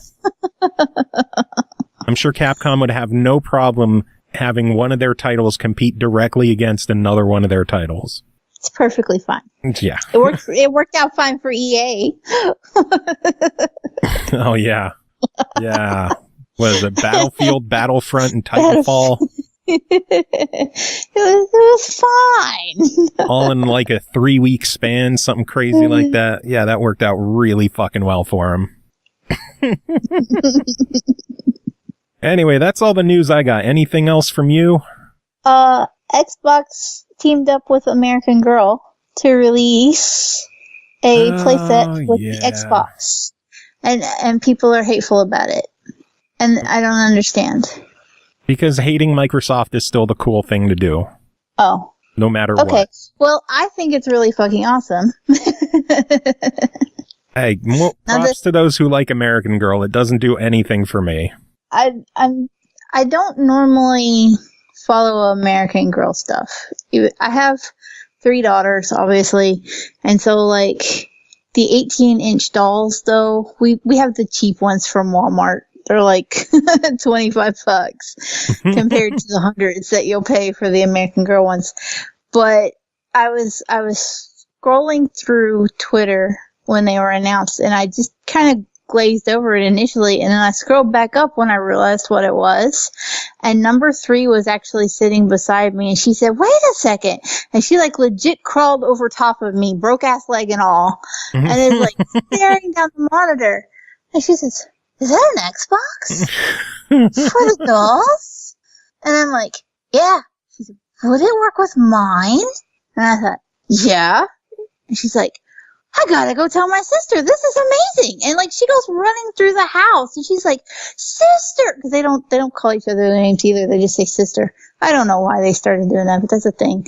And so she's like running through the house. She's like, "Sister, sister." She's like, "We can get Xboxes for our dolls." So I guess that's on the Christmas list this year. Aren't they like $50 for a set?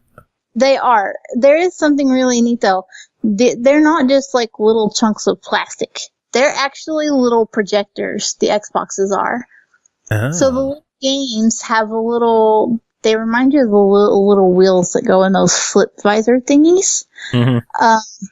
But you put it inside the Xbox and it actually projects a little image that looks like, the one looked like it was a American Girl doll playing like a dance Revolution or Dance Central or something.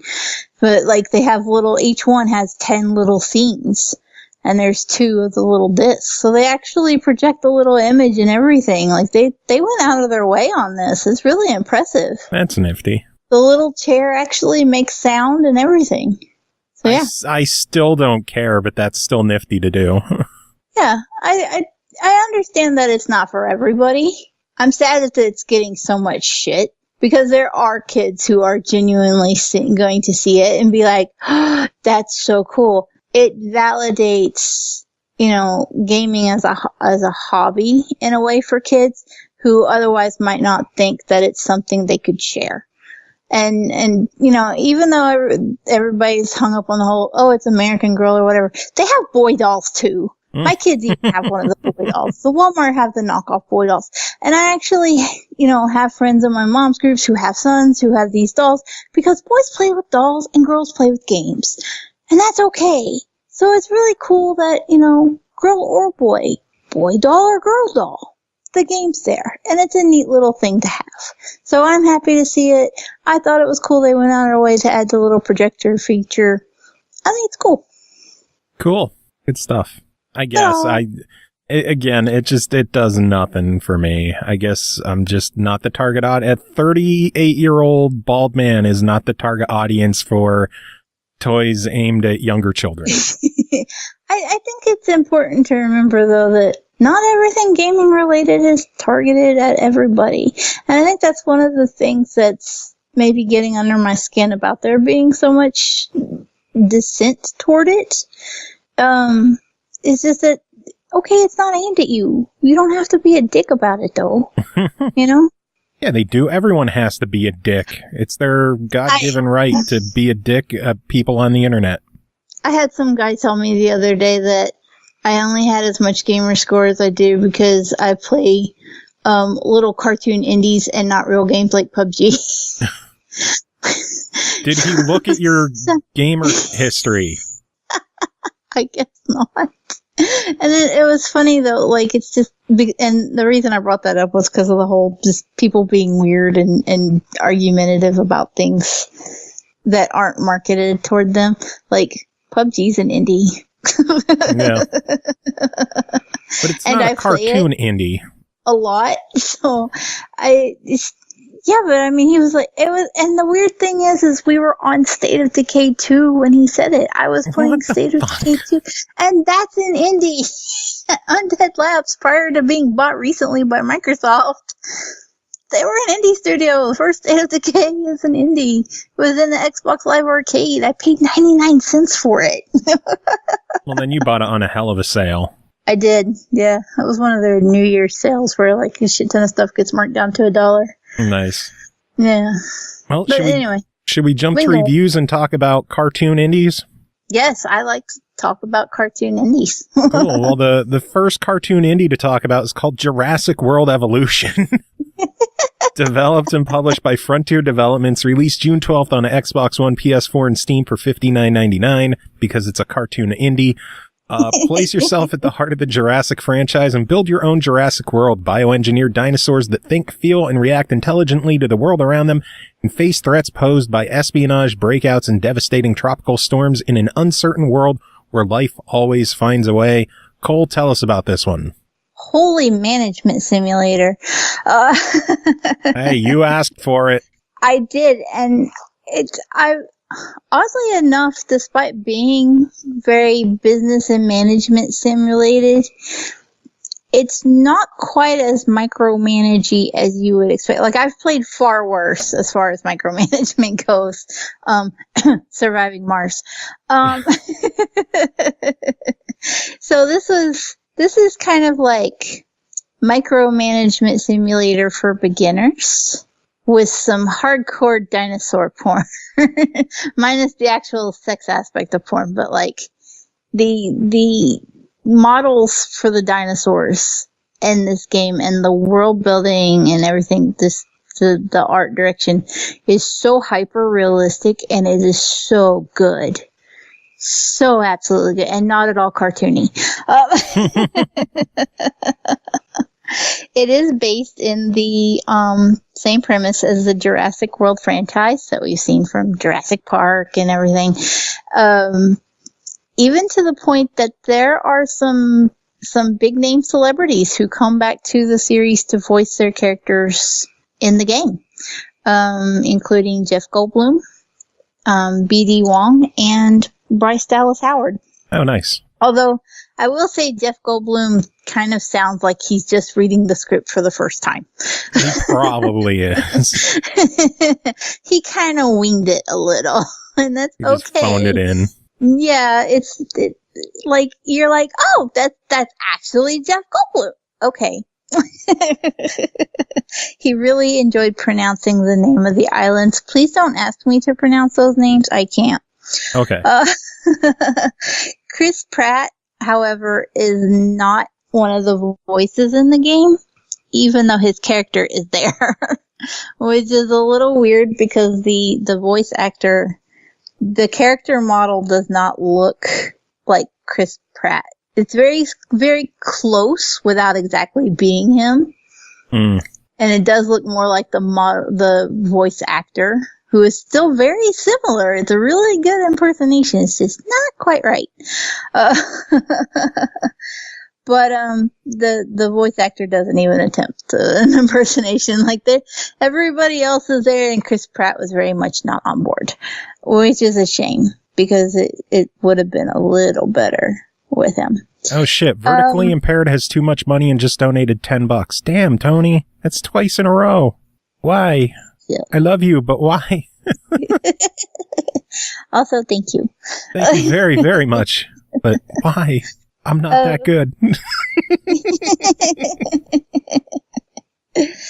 So for the actual gameplay itself, there are 5 islands predominantly that are the campaign for the game.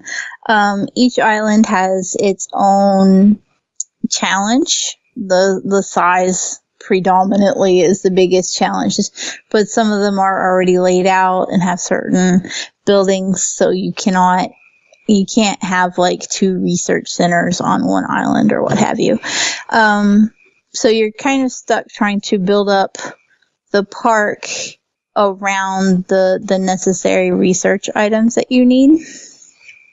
And then it kind of just gets into try to earn enough money to keep shit afloat until you can unlock the next island.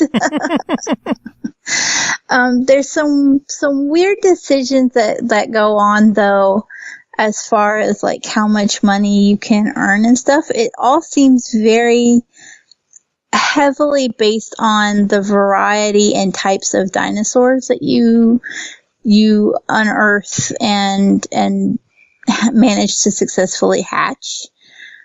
So if you don't have a good variety of dinosaurs, you're not going to have a whole lot of guests, and then they're not going to spend money, and then you're going to struggle and flounder and not unlock any extra islands. It's very heavily based on find dinos, make dinos, get dinos out, don't let dinos die. Nice.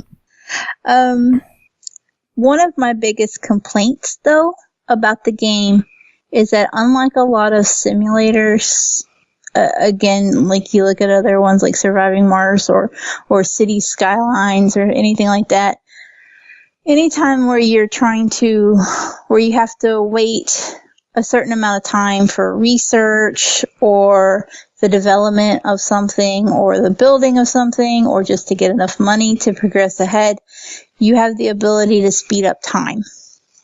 Jurassic World doesn't do that. There is no time mechanic and there's no day or night cycle. So you can't fast forward or speed anything up. You're just stuck there waiting. Yeah. And some of the buildings or the research or the expeditions can cost a lot of money. Even the cost of incubating and hatching the dinosaurs can be really expensive, especially if you're going for something, bigger like a T-Rex or what have you.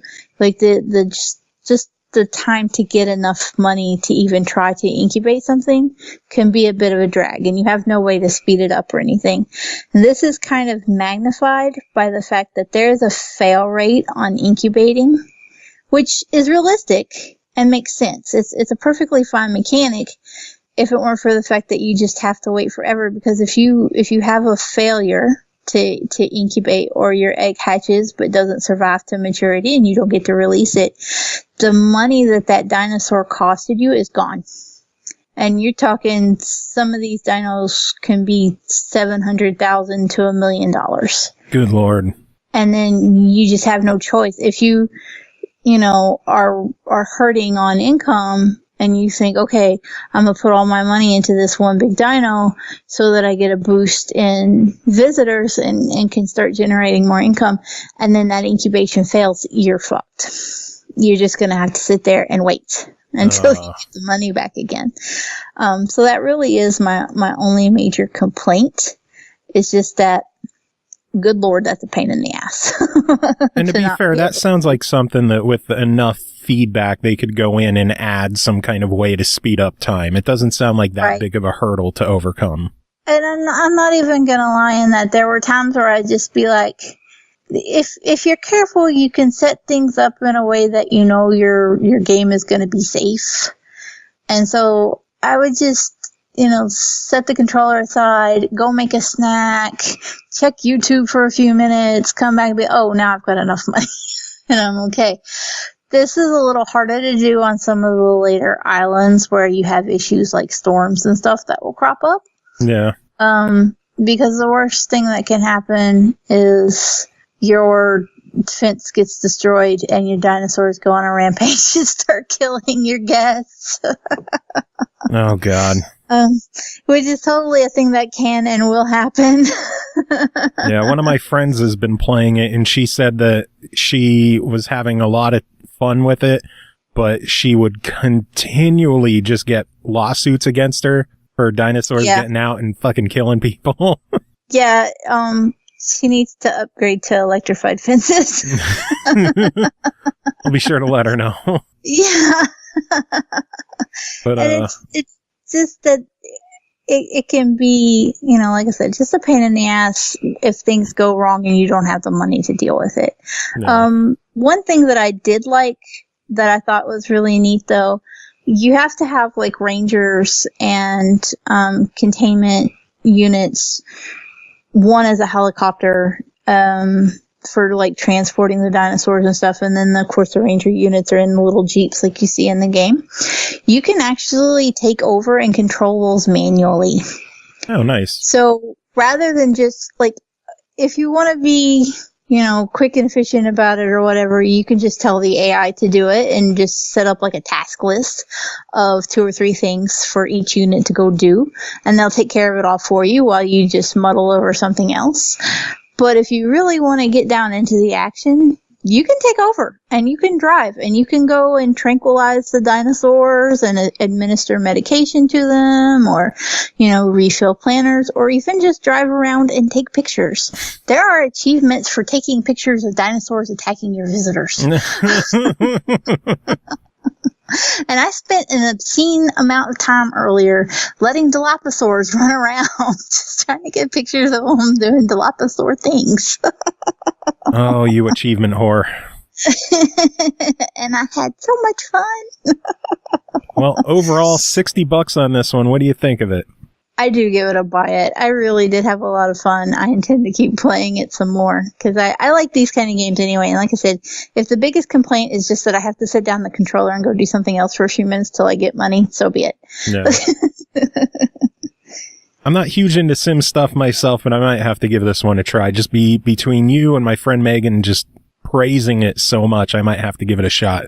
One of my favorite things in playing it is that my youngest daughter, number 3, she loves dinosaurs in every capacity. So there are dinosaurs all over my house. She has clothes with dinosaurs on them. She talks about dinosaurs all the time. Dinosaurs are her shit. And so she has had an absolute blast when I let her watch, because I'm not letting the Dilophosaurs run around and kill people. God. She absolutely loves to watch. There's this cinematic whenever you incubate an egg and you release it. Once that dinosaur reaches maturity and you let it out, and there's this big cinematic where it steps out of the containment unit for the first time and it roars and makes a big scene. And she's roar every time. She was just so into it, and she would just sit there and each animal has its stats of what kind of forest it likes, how much forest it likes, how much water it needs, social and all that. And so she was just sitting there really soaking everything in. Oh, that likes water, this doesn't like water, this doesn't like to have other dinosaurs around it. Good luck putting 2 T-Rexes in a cage. What happens then? So she was just really soaking it all in and enjoying it. If for nothing else, if you've got a kid that loves dinosaurs, they're going to have a blast just watching the cutscene. Nice. Anyway, next game to talk about is called Haimrik, developed by Below the Game, published by 1C Company. It released June 19th on Xbox One, PS4, and PC for $19.99. Make words come to life in this action-adventure unlike any other. Haimrik blends gameplay with the narrative of its story set in medieval times. Combined with crisp humor and rare visual style, Haimrik's journey is sure to entertain. Words the Word. This game is a really, really, really unique twist on an action platformer mixed with like a puzzle platformer. The way the game works is you are Haimrik and you are a writer in this town, medieval town, living with your mom, just kind of struggling to get by. Your friends are, just different villagers. One runs a bar, and out of nowhere, you find this magical book that sucks you into it when you cut your hand. And once you're inside the book, the rest of the story is told on the ground. Like, what is happening and what's supposed to happen in the game is all written out on the ground, and you just walk along the ground and read the story, and then puzzles will come up. Like, there'll be a fire that'll pop up. The story will mention something about a fire, so when you get to the word fire, fire sprouts up from the ground.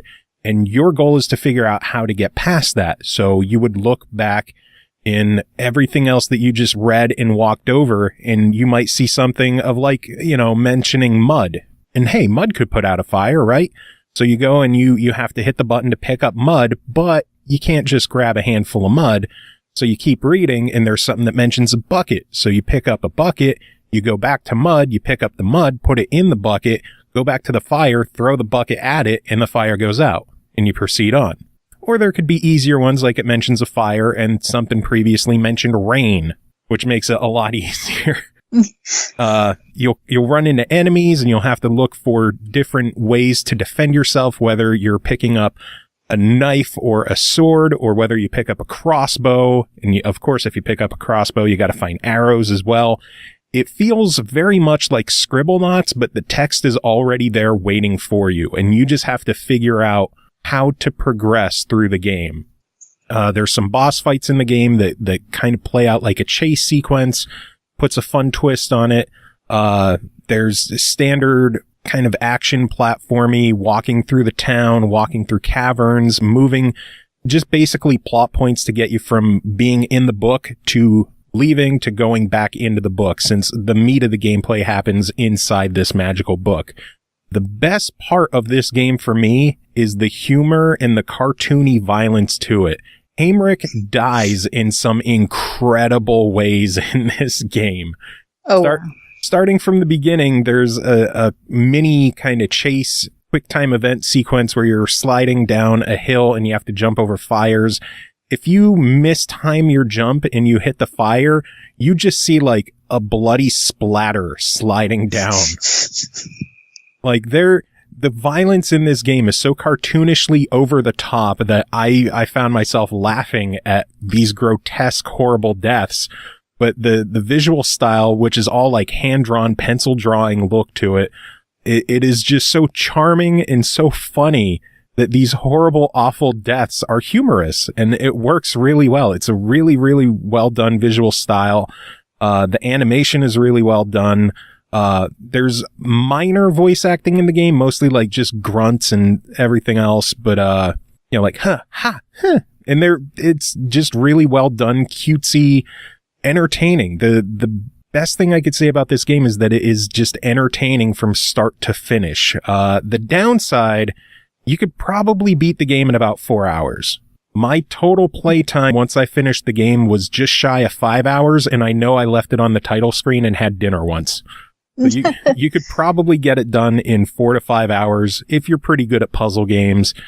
Some of the puzzles might take you a couple of attempts to figure everything out. There is a lot of trial and error in the game, and just figuring out what you got to do, dying, figuring out, oh, I'm not supposed to do that. Let me try a different path.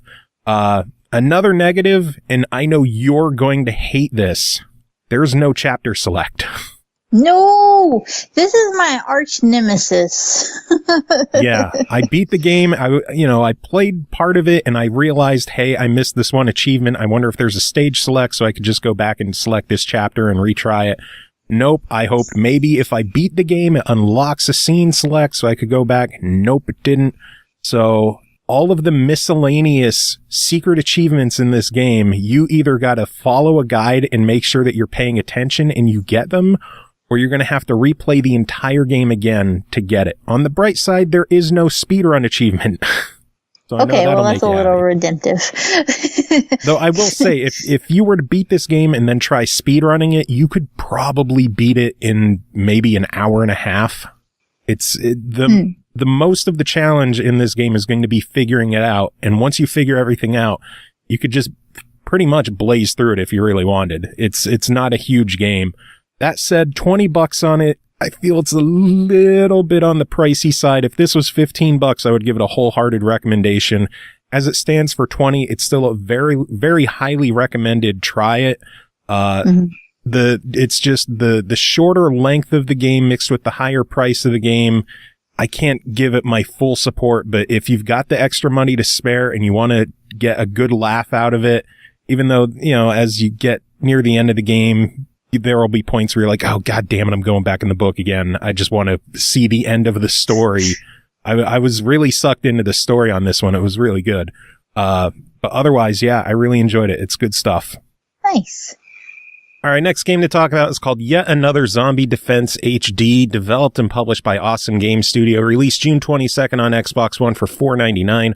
Top-down zombie shooter with tower defense elements featuring up to 4 players, local and online co-op. Build your base by day, defend it by night, put your skills to the test to stay alive as long as possible. Darkness is coming. How long can you survive? Well, Cole, how long did you survive? Not long enough. I think I made it at most like 10 or 12 days. But there was an aspect that kind of shook things up when I was playing, and that's that this game has online. Yeah, it does. And I had decided to allow my game to be open. That way I could test out the online while I was playing. And I had people randomly dropping in, and some were helpful and some were not. Welcome to today's internet. Yeah, it is the nature of when you let randoms join you. But it did, affect the gameplay if I was willing to just sit down and play and not have it open, because like I said, I wanted to test out the netcode. But if I had been just playing on my own, I think I would have got a lot farther. So what do you do in the game? Most of the people I ran into were jerks. It really is just a zombie defense game. You start off, it looks like a parking lot. It's just a plain gray. There's literally nothing around except for one lamp. Minimalism is pretty prominent here. When you start the game up, you do get to choose between 4 main characters. I think there's one that's a doctor, one that's a SWAT team guy, and then there's the guy or the girl. There's not a lot of effort for backstory here. It's just pick a character. None of them have any special abilities. None of them do anything outrageous. It's just a skin.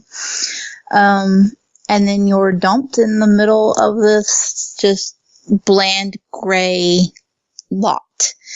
That has the one streetlight, like I mentioned. And during the day, ideally you want to be able to build up your base. However, the first day, even the first couple of days, you're not really able to do much because you only earn money during the night when you are getting swamped by hordes of zombies. You do start off with a pistol that has infinite ammo. Thank goodness. And the zombies for the first day or two are fairly weak. They are bullet spongy, unfortunately, but they're not going to take you down, and you can kind of move away from them enough to take them out without any grand issue. And then you're just going to move on after the night ends. If you survive, then you get to take the money that you've earned from killing zombies. Unfortunately, there's no you earn X amount for killing this amount of zombies or anything. It's just sometimes they randomly drop money. So you do have to pick it up, and it can disappear before you get to it. Oh no. But yeah, that's a problem. The area you're in is fairly small, at least, so it's not a great issue. It was only when I was in later levels and there were a lot of zombies kind of everywhere, and I was throwing grenades and stuff where I was like having drops on the other side of the map that I couldn't get to before they would disappear. But it is a case of you have to pick it up, and you have to pick it up quickly. Gotcha. Once you do survive, then you're able to go into the shop during the day. The shop is really simple and kind of ugly UI.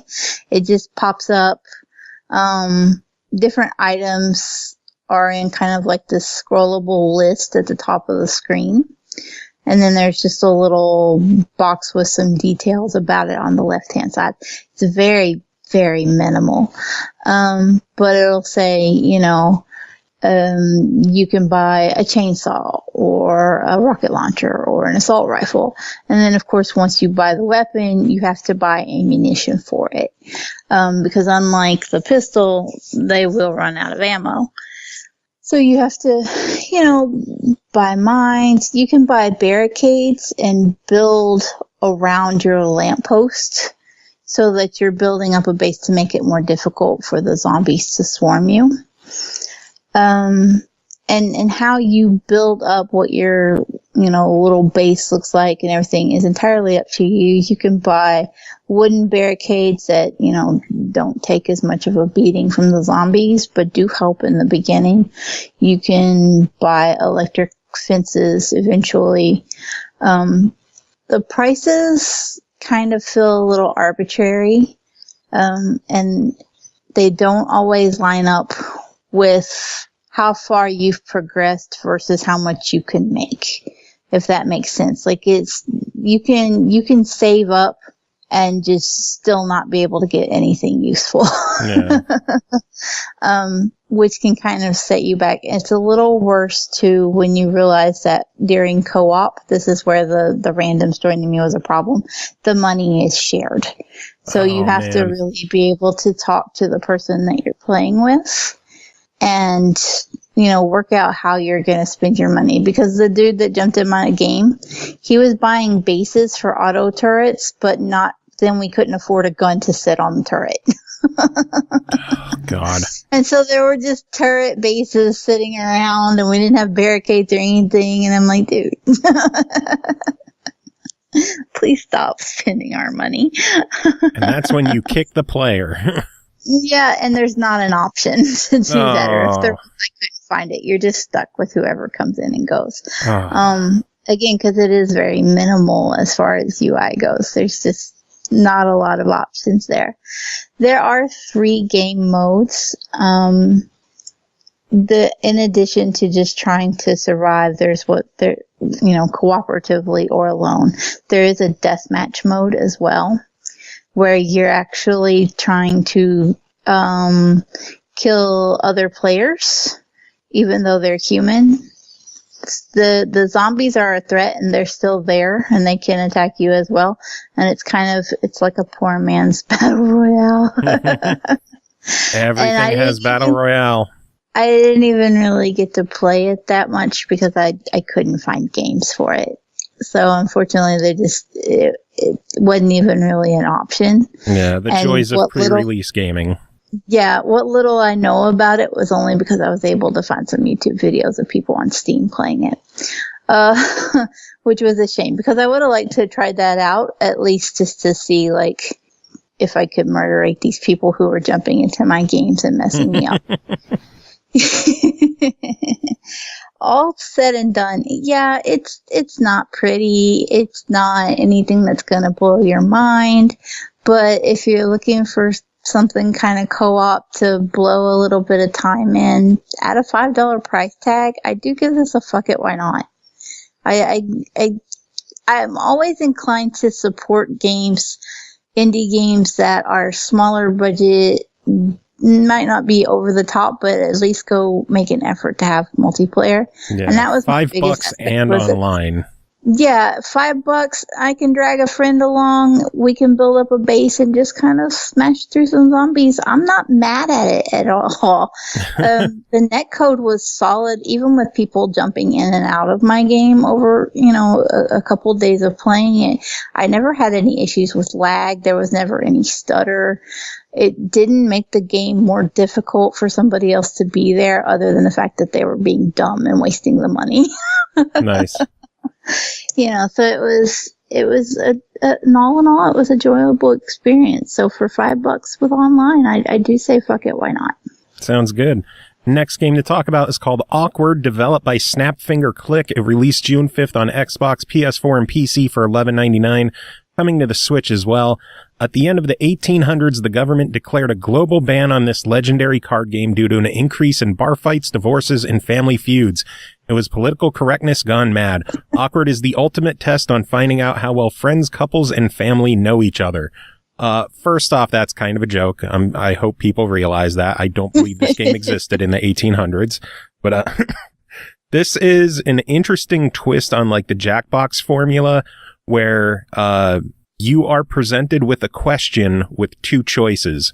For example, I'm trying to think of a good one. The one that we ran into the other night was, who would you rather walk in on having sex?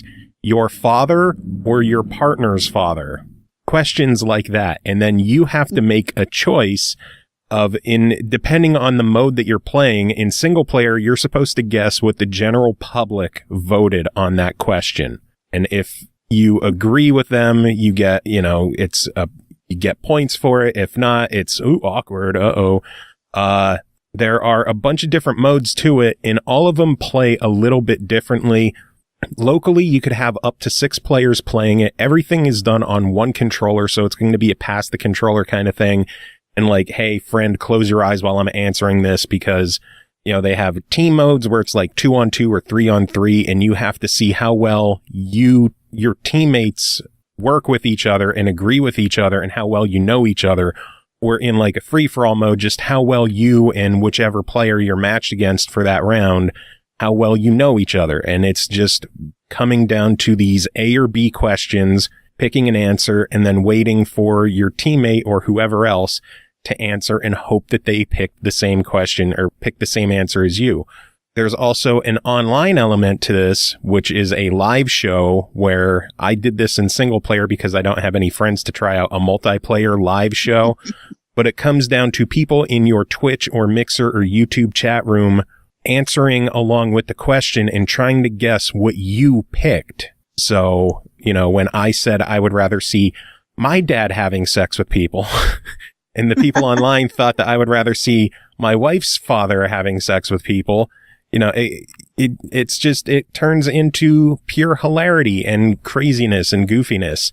I did have a couple of issues with the game. The first one is that it really, really, really needs to have a party together. Like, you need to have a bunch of people here.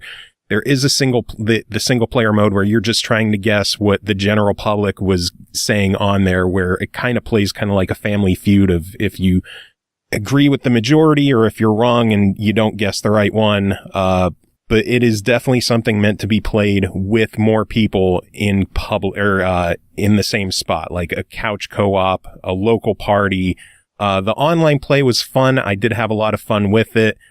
The linking the accounts, it felt like every time I fired up the game, I had to relink my Twitch account to the game. And that was a pain in the ass, because I would go into the settings. It would say I need to connect my Twitch. I would hit the thing and it needs a PIN number, some kind of PIN code that you have to click on the button to get the code. And then it loads up the Edge browser, and then you have to sign in through Twitch, and then you have to agree that the app can access your Twitch account.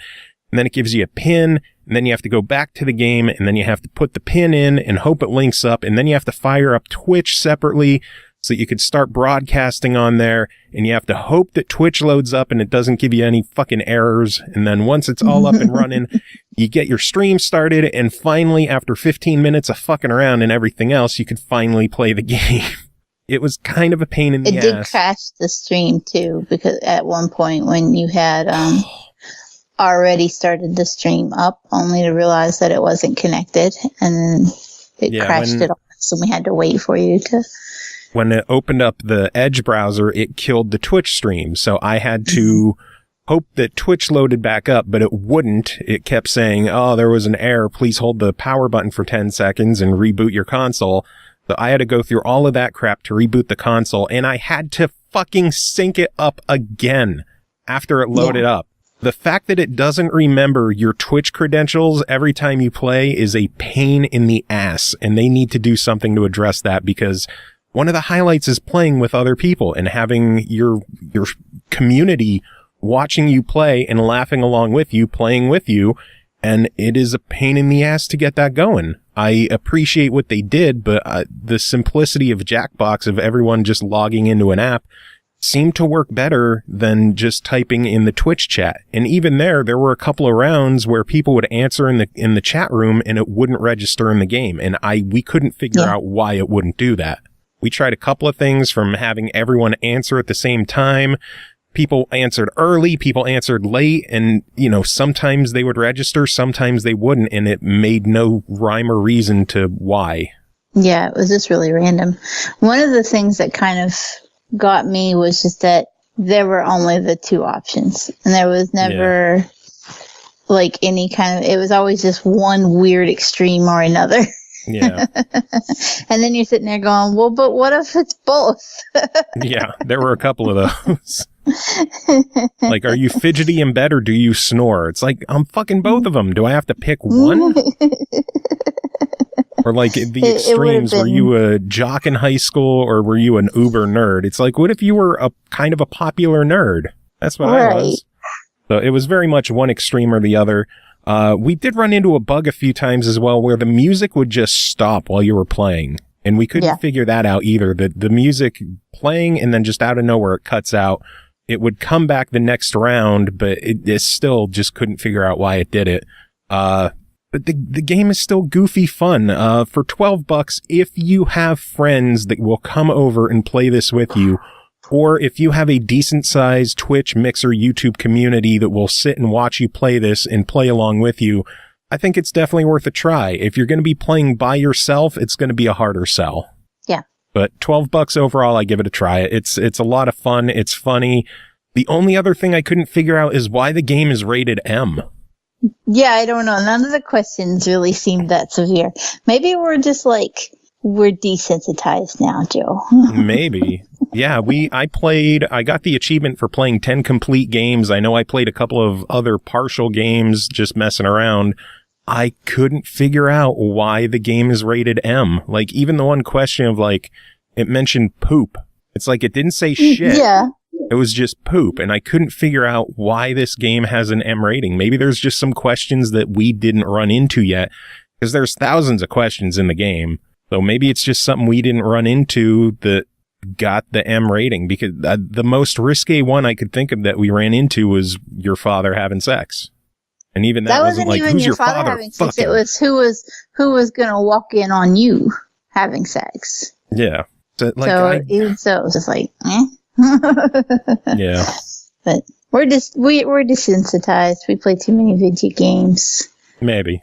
The bloody gore in Haimrik, I thought, was more M-rated than the questions in Awkward, so who knows. Next game to talk about is called Adamine, or Adamine, or one of those. Developed and published by Broken Arms Game Party. Released June 22nd on Xbox One for $9.99, previously on Steam. Adamine is a twin-stick procedural shooter roguelite set in a virtual world with minimalist design where the player recounts on the screen the real events of Stuxnet, the first weapon ever created in the form of computer virus. Cole, what the hell is this? Adamine, I assume that's how you pronounce it, is another beautifully minimal twin-stick roguelite shooter. It's twin-stick in the absolute truest form. You do not use the face buttons. You do not use the bumpers. You do not use the triggers. It is just the twin sticks. Nice. One aims, one shoots. That's it. It's incredibly simple. Anybody can pick it up, but it's very, very difficult to master. So the premise of the game is that it's supposed to simulate the events of Stuxnet, which was when a computer virus was first weaponized. Your character in the game is literally just a little cube. There is no bells and whistles. It's incredibly simplistic. It is supposed to mimic and recreate this computer virus scenario. So there's all of the levels, which are procedurally generated, are random layouts of these just very simple, minimal square rooms. Some are more rectangular. Some of them have pillars in them for obstacles. Most of them are just square rooms, though, different sizes. A lot of, white space and simple lines to kind of indicate circuitry, if you will. Mm-hmm. The enemies, again, most of them are just cubes or rectangles in some form. They are generally black and red in some way to kind of indicate that it's an enemy that you should shoot at. So, shoot here. That's pretty much it. Some of them just swarm at you and attack. Others, or damage you by coming in contact with you, whereas others do have some projectiles that you will need to avoid. But it's very low-key, simple twin stick, and that's not a negative thing at all, because I found myself constantly wanting to go back and do it one more time. Just one more attempt. One more round. Just one more. Yeah, because when you die, you start all over again. But as you progress through, the more attempts you make, the more upgraded you become as a virus. So it's basically like improving versions. So you start off version 1, you move up to version 2, version 3, version 4.0. You do have power-ups that are available. They don't drop within the realm. Each level has one room that is kind of supposed to be like a secret room, and that it's a little black room off to the side with a blue cube in it. So if you go to that cube, you can choose a module to upgrade or change your abilities somehow so that you have like different fire patterns for your weapons, or you can upgrade and have like a laser beam as opposed to shooting a projectile, or you can have a beam of electric or whatever. So there's different types of power-ups that kind of change the way you progress and play. But I found that most of the power-ups were kind of more hassle than they were worth. They look cool for a run, but they would get me dead way faster. I just was a lot happier with shooting normally. But you can test them out. Like if you go into the room and you apply a module and you realize that maybe it's not going to work for you after all, you can go back into the room and change your modules as many times as you want. So like I would go in and I'd pick a module and I'd come out and realize that it's one of those that causes, like, instead of you shooting up the middle, it would be one would go left, one would go right. I hate that kind of fire pattern. I hated it in Binding of Isaac and every other roguelike that has it. It's just a pain in the ass. I don't know why it's a thing. And I would immediately go back and get rid of it. Just let me shoot straight. Pattern. Yeah, I want the bullets to go where I'm pointing. But you can also gain XP that results in permanent upgrades. So again, the more you try, the more you unlock the different abilities, and also the more powerful that they do become for future runs, so that you stand a chance of getting further each time. So that's why that just one more. Maybe I'll get just something that's going to help me get a little further. Nice. If I remember correctly, I think there were 12 levels. I did not make it through them. I did not beat it. It's incredibly difficult, mainly because you have a set number of enemies per level, and once you destroy them all, it opens up what's called a back door so that you can progress to the next one. And I have like this weird quirk where I see the number of how many enemies are left. And once it gets low, like, oh, there's only 2 or 3, then I get cocky and do dumb shit. That'll get you every time. And then the bosses are also there are a couple of boss levels where you're just like, yeah, I've made a mistake. Nice. But it's difficult to master, but it's fun and it's easy enough to pick up that you just want to go back and keep trying again. Cool. So $10 on it. What do you think? I give it a buy it. It's really good. I think that its simplicity is what makes it shine the most. Nice. Sounds good. I was looking at that one in just another zombie, yet another zombie defense HD. I'm trying to pick which one I should go with since they're both kind of twin sticky games. Which would you recommend between the two? I would take, well, it depends. If you're wanting to play with friends, you could get yet another zombie defense for yourself and a friend and drag them through it. True. But if I were going to pick one for myself personally, I would go with Adamine.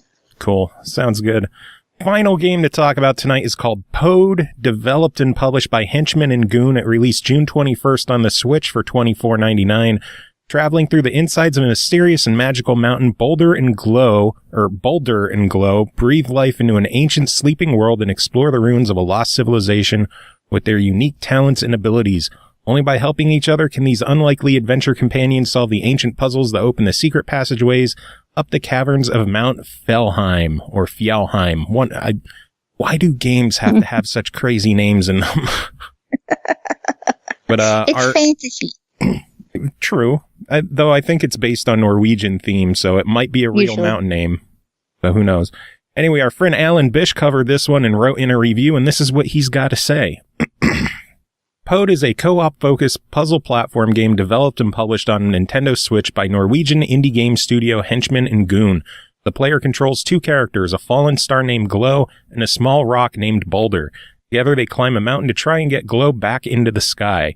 As they use their unique abilities to overcome obstacles, they breathe life into the rooms by spouting crystal formations and lush vegetation from the ground. Rooms that start barren and empty are gorgeous and vibrant by the time they've been completed. Boulder can pick up blocks and activate switches, while Glow can transport and is lightweight enough to float on water and over bigger gaps. It's impossible to rely on just one, as switching countless times between the two is the key to completion.